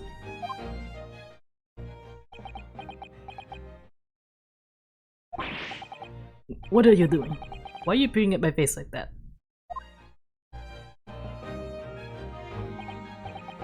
Just as I thought. Yes, I have quite made up my mind now. There can be no other explanation that accommodates all the facts. Mr. Roylott, I have reached two incontrovertible conclusions. What do you mean? Number one, your true identity is that of a villain. Using those shears, you're about to end the existence of something most dear. Are you not? Huh? And number two, the other conclusion I have drawn. You are, at this very moment, no less, in the midst of committing a most grievous crime. Beneath that beard, your mouth quivers with nervousness tension, as you realize you have been discovered. Does it not? Ugh. Oh no, hold on. I never imagined I would witness one of Mr. Sholmes' great deductions with my own eyes. That was a great deduction. Then I can deceive Mr. Sholmes. In a single glance, he can deduce all there is to know about a person. What? Oh yes, I've read about it countless times in the adventures of Sherlock Sholmes. And now I've experienced the astonishing impact of this great deduction firsthand. This is like a dream come true.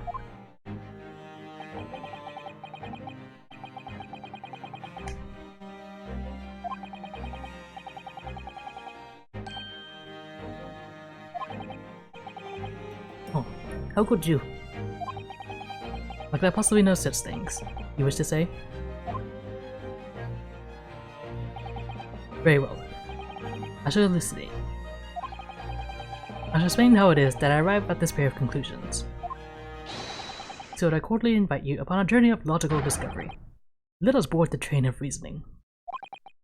Put plainly, let's work through my deductions together.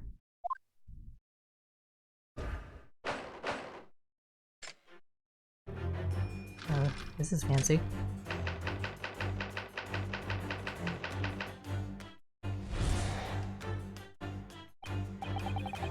So the dubious-looking Russian, Mr. Roylott, obviously what catches the eye in the first place. This enormous pair of shears in your hand. Now we ask ourselves, what could you possibly want with such an implement? The answer, of course, is staring us in the face. You're on the verge of using the shears to cut away the copious beard you sport. Now moving on. The question then begged is, why would you decide to rid yourself of this magnificent beard, Mr. Roylott? Once again, the answer is plain. You have clear evidence to shed light on the matter. Regard, if you will, this morning's newspaper, in particular the fascinating front page article, which it would appear you have read too, Mr. Roylott.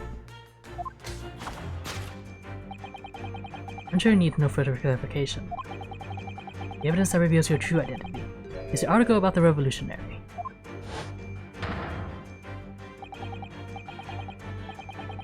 In translation, the headline reads, Revolutionary villain Bolshevik flees Russia via Shanghai. As you cannot fail to observe, the subject of the article possesses an extremely copious beard.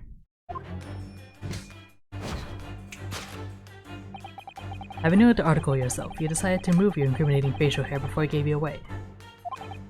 In short, your true identity is beyond doubt.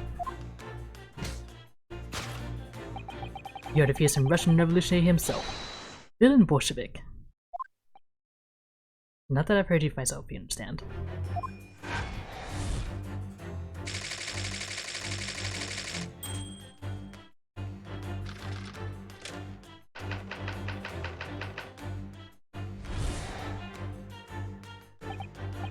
Now, as for my second conclusion, you are, at this very moment, on the brink of committing a most grievous crime. And the proof of this crime, over there. Oh yes, Mr. Roylott. Taken unawares, people have a propensity to let their eyes stray, you see. And I assure you, the eyes speak so much more eloquently and honestly than the mouth. Yes, we seek lies where the furtive glance falls. The proof of your crime sits before our very eyes. Yes, that traveling case. This time, I think, let the case be opened and its contents laid bare. No, I refuse. What could you possibly be concealing inside, we ask? By my estimation. A young lady, perhaps? One slight enough to fit therein? I really don't think that's it. Don't be absurd. And what, pray, would be the identity of this young lady in the traveling case? Dear me. We're not about to lead to a life of crime, are we? Your careless coup de l'État betrays you. Dale? Once again, we need only follow your furtive glance to find the answer. Is the reason you refuse to open your traveling case can equally be found in the pages of this newspaper. Or there's another most stimulating article. You return from the fleeing revolutionary to the back page. Renowned premier ballerina of the Novovik Ballet disappears from Shanghai. Such a headline can lead us to but one conclusion.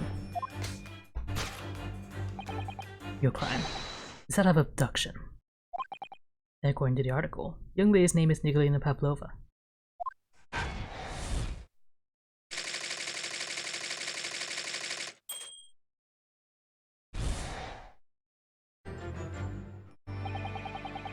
Let's conclude Sherlock Sholmes' great deduction with this Russian enigma, Elevensky.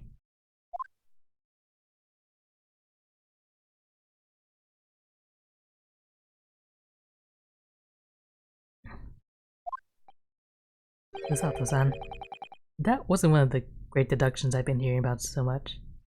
So much about. Was it? Well, the stories are full of Mr. Sholmes' brilliant deductions, you know. But that did seem a little different somehow.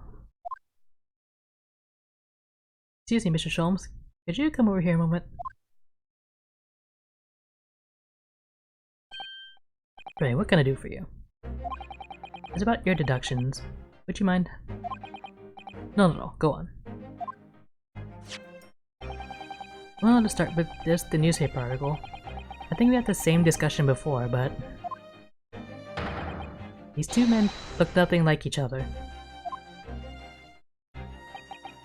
Oh yes, I recall our discussion earlier. And at the time, I believe I told you. But the man is a revolutionary, well able to revolutionize his own appearance.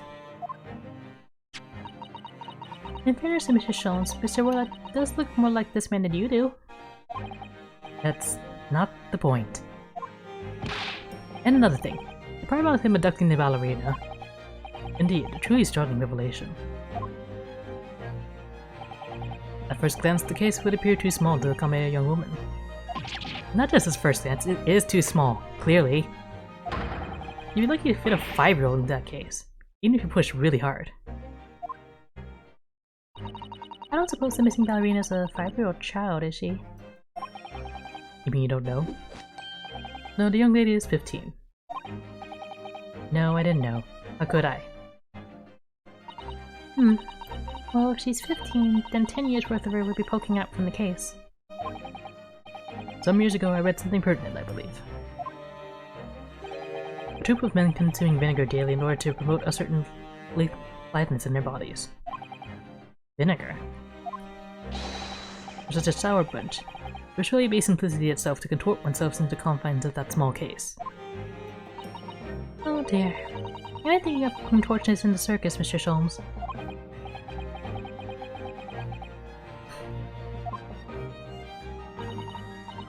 Mr. Naruhodo, something has occurred to me about Mr. Sholmes' deductions just now. I think his powers of observation are, well, magical. His eyes cut to the heart of the matter almost instantly. It's just where he directs his attention and his logic that seems a little off.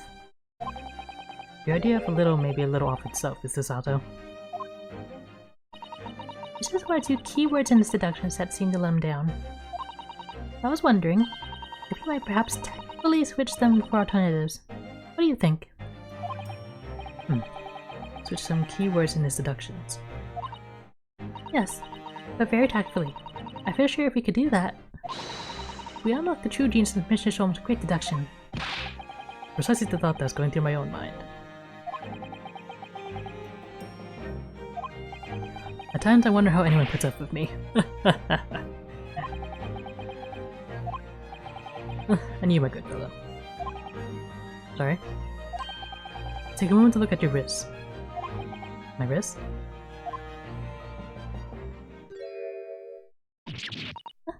Where are your handcuffs? Huh? How did...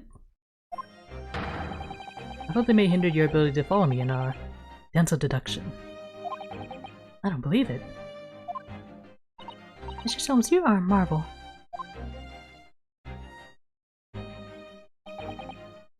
And don't worry. I shall restore the shackles to your wrist when we are finished. I'm not worried. In fact, I'd rather stay like this. So, let us begin. Sherlock Sholmes is proud to present his logic and reasoning spectacular.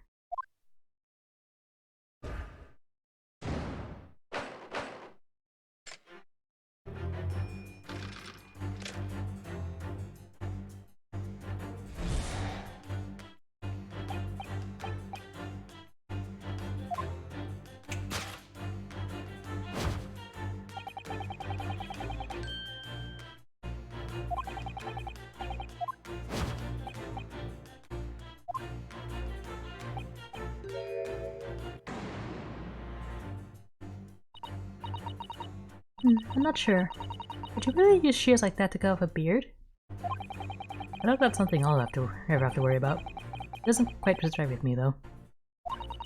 It doesn't seem to be sitting right with Mr. Roylott either.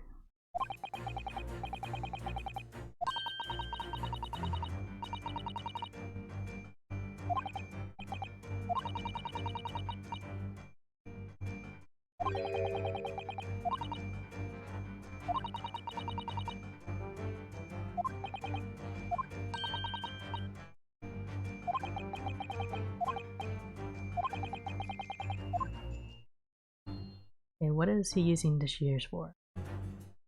Not beard. Oh.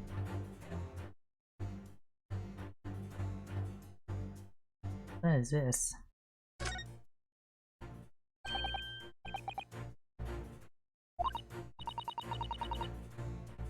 It looks like a cascade of stunning golden locks.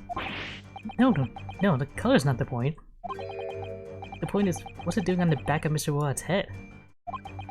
And how is it growing up underneath his thick black hair? Oh yes, that's true. It's stunning beautiful and stunning surprising.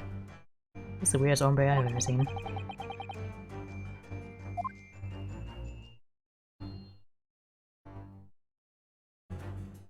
So this is a disguise. Yes!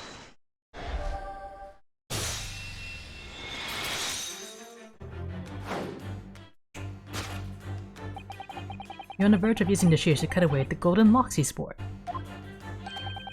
Indeed. You've identified the precise detail I was intending to expose. Such lush golden hair certainly does not befit an old man.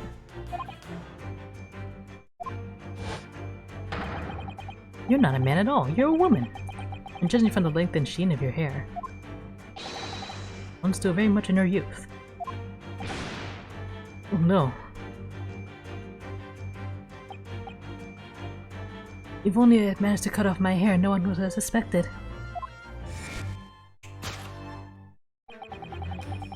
The question then begs is this. Why would you desire to rid yourself of these magnificent locks? Once again, the answer is plain. They have clear evidence to shed light on the matter.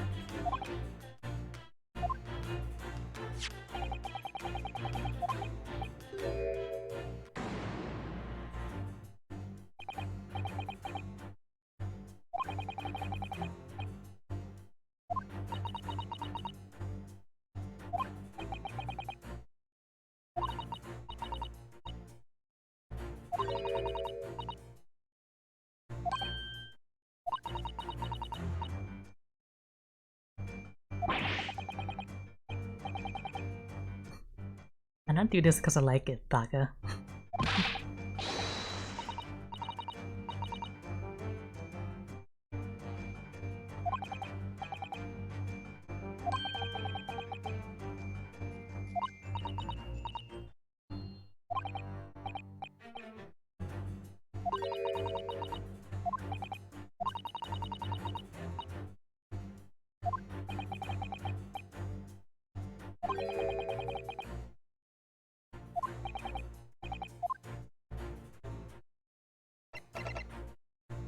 We know something about a woman.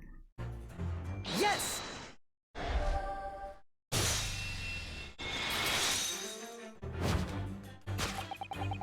This reveals your true identity is, of course, the article about the ballerina.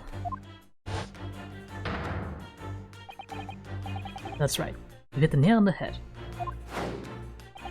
Renowned prima ballerina of the Novovik Ballet disappears from Shanghai. It appears we are finally able to address you by your true name.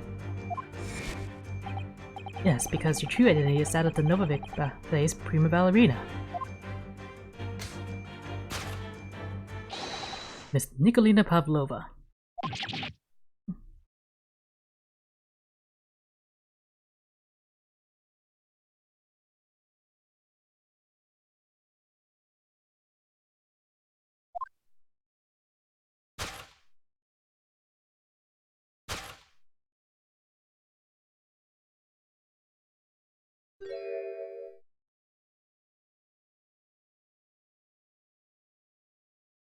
You're right. My real name is Nikolina Pavlova. Oh please, beg you, don't tell anyone.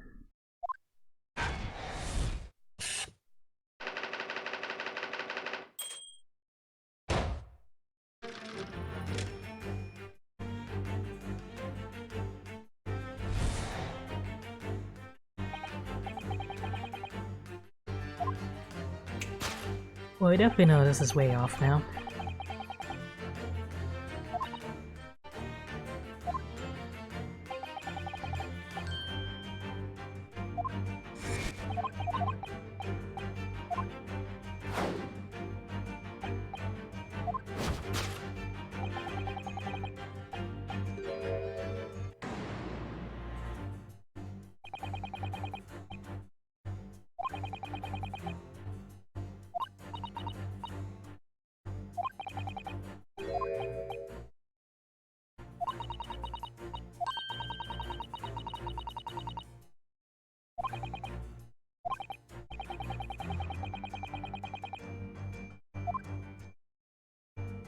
Okay, even though this case is very suspicious, that's not... Ooh. The tiara. Yes!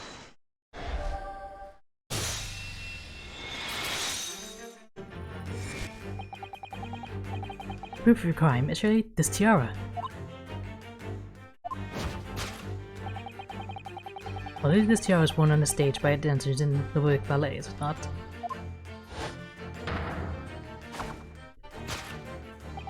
Indeed.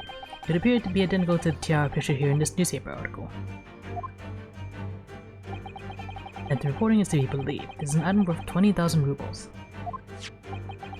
In summary, I still don't know how much that is. The crime you have committed is theft. Oh no. Yes, you left your ballet troupe, unlawfully taking their precious tiara with you. Ugh.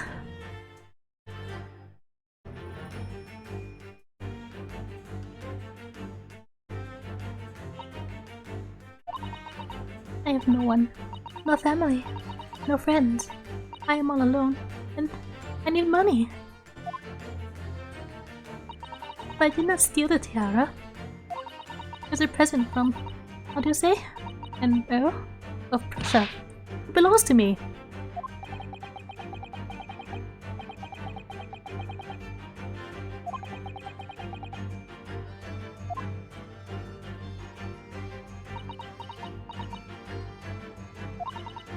Alright, I will tell you everything.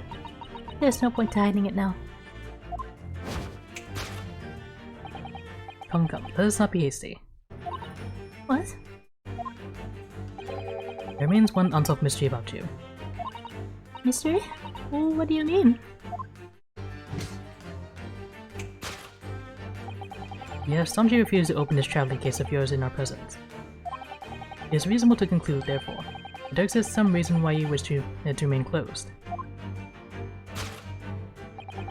Is that not so, Miss Pavlova?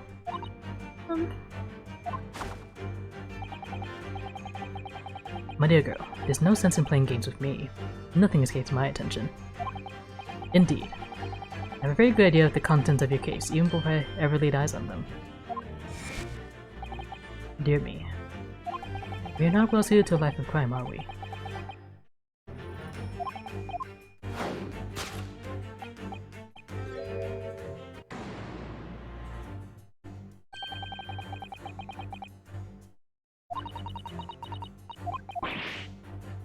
It's definitely not right. The question mark popped up.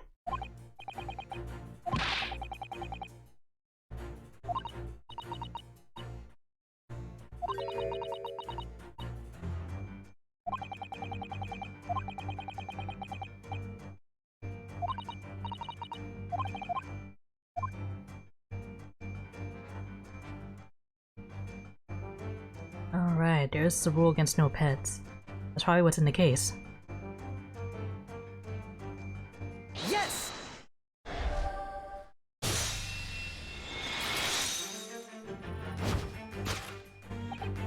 Yes, the reason why you refuse to open your case is written in the rules of passage. Passengers must not keep weapons or other dangerous objects in their cabins. Pets are also strictly forbidden. Inside that case of yours is something forbidden from carriage on this vessel. That's the real reason why you refuse to open it, thus revealing its contents. Hey. As we've seen, the trunk wobbles from time to time. But no weapon or other dangerous item would move of its own accord. We'll seize but one possibility, Miss Pavlova. Inside your traveling case.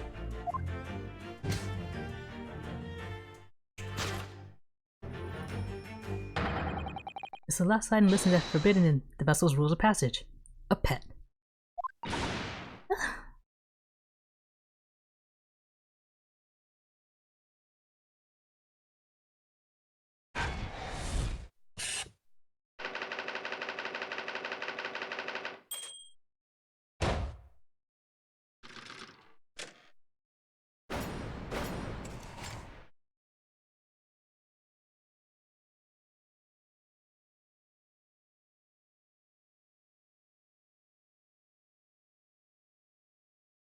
So clearly, you aren't who you said you were. No, I'm not Crispy Warlock. My real name is Nikolina Pavlova. Everything you said was correct. You absconded during one of your ballet company's performances in order to escape your homeland. Later that same day, you stole aboard this vessel.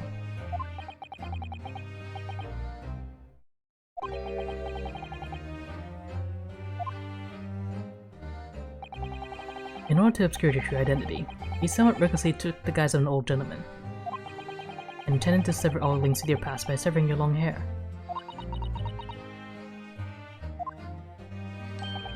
Yet to a woman, hair is no trifling matter.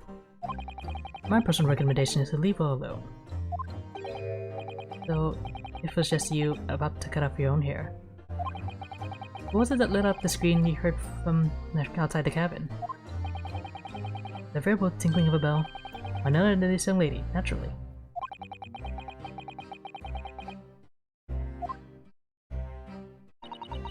I was so scared when I ran away in Shanghai. I was sure they would come looking for me. That's why I decided to, how do you say, disguise myself? So no one will recognize me. As a result, you transform yourself into that questionable old man? I see. I put on the fur hat and fake beard. Then just before you came in here, I saw in the newspaper. Right on the page, there's a picture of me. I was so frightened. I couldn't stop from screaming. I knew that if I didn't change my appearances completely, they would find me. So I decided to cut all my hair as fastly as possible. I picked up the scissors in my hand, and... At that precise moment, we walked in through the annoyingly unlocked cabin door. Things happen like that sometimes, don't they? Things do indeed happen like that from time to time. It be like that sometimes, as some would say.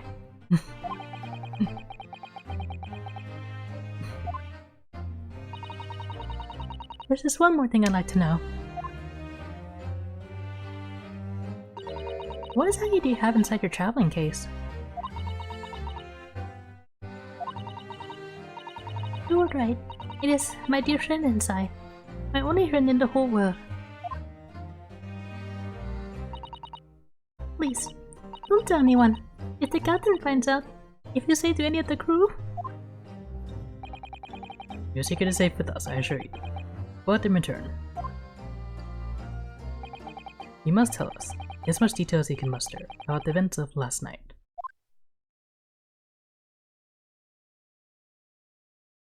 Yes, alright. I will tell you. Oh, Mr. Naruhodo? Wasn't it something Mr. Sholmes' great deduction? Wasn't it something? It was certainly something, yes. I'm just not entirely sure what. But at least Miss Veslova has agreed to tell us what she knows. That's incredible. Indeed, it is incredible. And one more thing. Yes? What? Observe your wrist. Like... Your hands! You're cuffed again! What? But how? True to my word, I have restored your shackles. I think Sholmes is the real magician here. There's still a shadow of guilt cast over you, Mr. Naruhodo. I'm sorry to say. It can't be helped at the moment.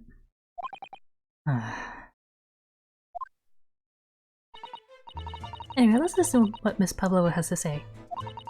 I can't go on not knowing. I had to find out what the speckled band that Kazuma-sama wrote about in his diary really was.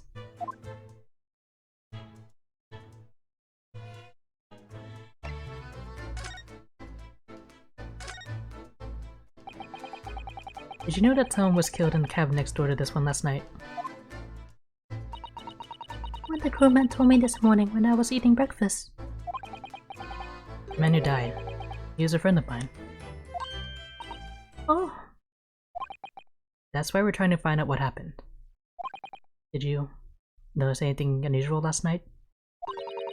Perhaps you heard a strange noise, for example? Perhaps people talking? Perhaps the ship was absorbed in a wild tempest. Perhaps its steam engine exploded. Perhaps everyone on board would have noticed if that had happened. Miss Pavlova, is there anything you can tell us?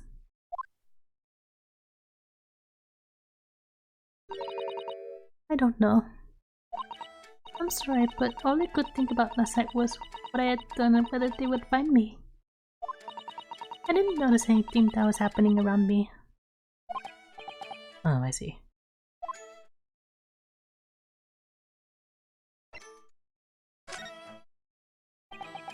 You've run away from your ballet company, haven't you?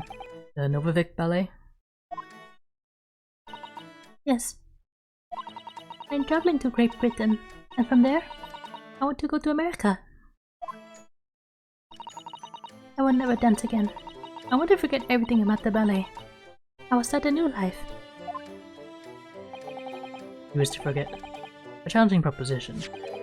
When you have that striking tiara as a reminder. But the tiara is mine. I need it to live.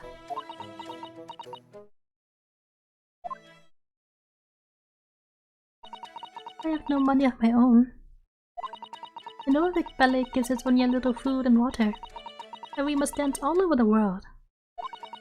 I had to run away. I had no choice. If I stayed, it would have killed me. So you ran away to protect yourself?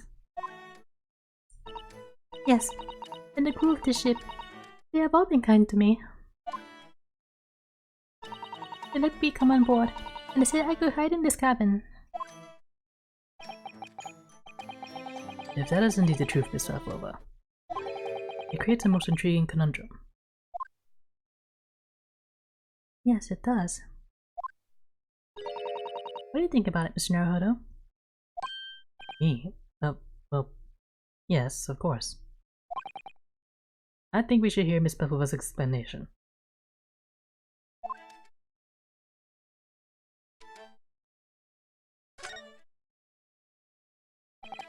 Miss Pavlova, allow me to pose you a riddle.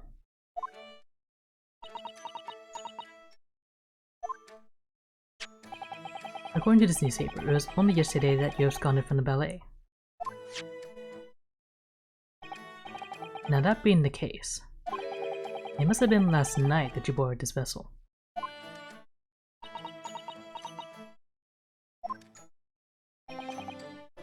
However, this destroyer stopped by no port last night. Ah, that's it, of course. So how is it, pray, that you come to be aboard?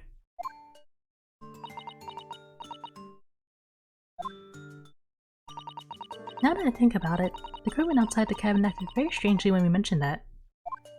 It was just after we asked him about when the occupant of this cabin came aboard.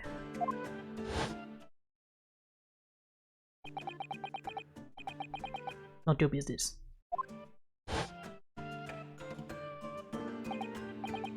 Yes, you're right. He did seem to be hiding something.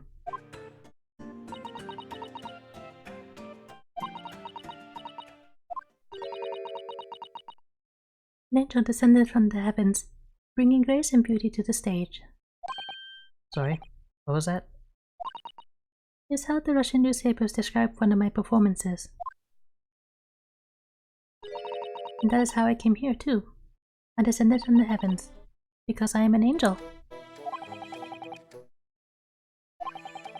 Considering English isn't your mother tongue, your description is very vivid. Mr. Sholmes once said, I can never resist a touch of the dramatic. It seems Miss Pavlova is the same. Our genius descended from the heavens, bringing grace and beauty to detection. What one said about myself.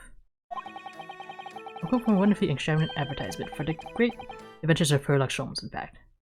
Wait, they was an advertisement, weren't they?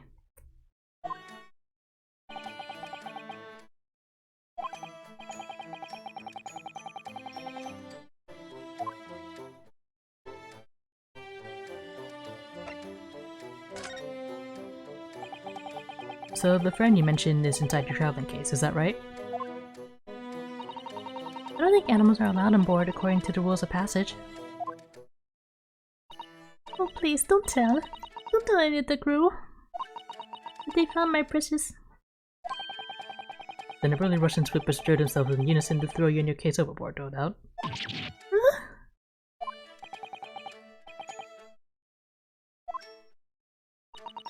What sort of pet is your friend? A little puppy? It is, isn't it? No. Maybe adorable little rabbit. Huh. You can't Russia as a land with small rabbits, do you? Huh. Don't they have small rabbits there then? You may well ask. I have no idea.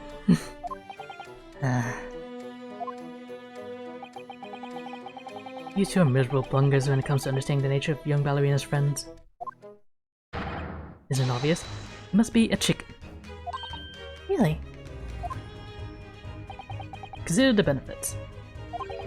A rousing wake-up call, daily fresh eggs, and when adversity strikes, you can satisfy the needs of sustenance. So you eat your friends? I'll remember that.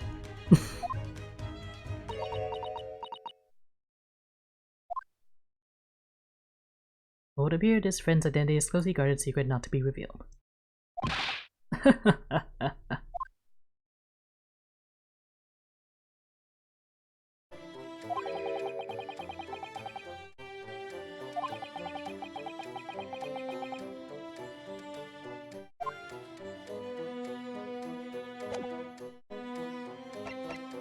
Should I present something? I guess we're talking about the speckled band again. This is the diary of my friend who passed away. His diary? Yes, and he wrote it last night before he died. Something a little unusual. It reads, 1:23 AM. I can hear a faint whistling sound. And then a few minutes later, 1:35 AM, it looks like some sort of speckled band is dangling from the ventilator grill. A speckled band? I don't understand. It's strange, isn't it? But the ventilator he mentions joins to this cabin, you see. It's up there on the wall. In other words, this cabin and the victim's cabin are connected together.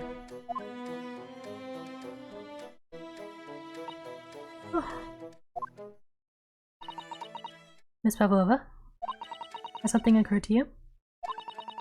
Does the speckled band the victim mentioned mean something to you? Or the whistling sound, perhaps?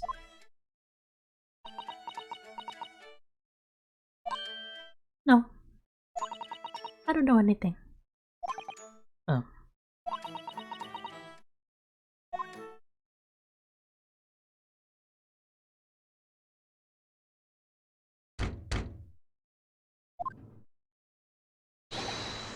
Excuse me, Mr. Roylo.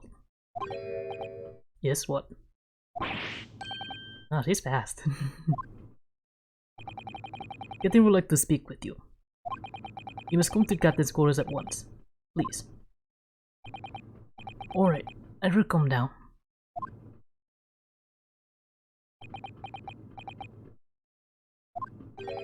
What? You must leave. No. Oh, no, it's fine. Don't mind those. Yes, please don't worry about yourself, Mr. Roylott. Get out! The passenger said out. Or do you want me to throw you out?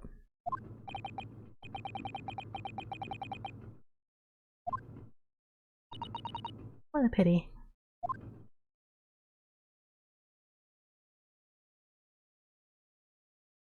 And so we lost our chance. Having still not managed to investigate Miss Pavlova's cabin, we were unceremoniously chased out. That is to say, we were quite literally picked up and thrown into the passageway outside.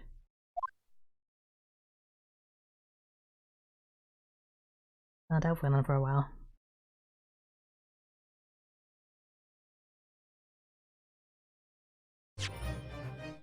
Well, I guess it's a good stopping point. So we're gonna end things here and pick it up next time. Catch you later.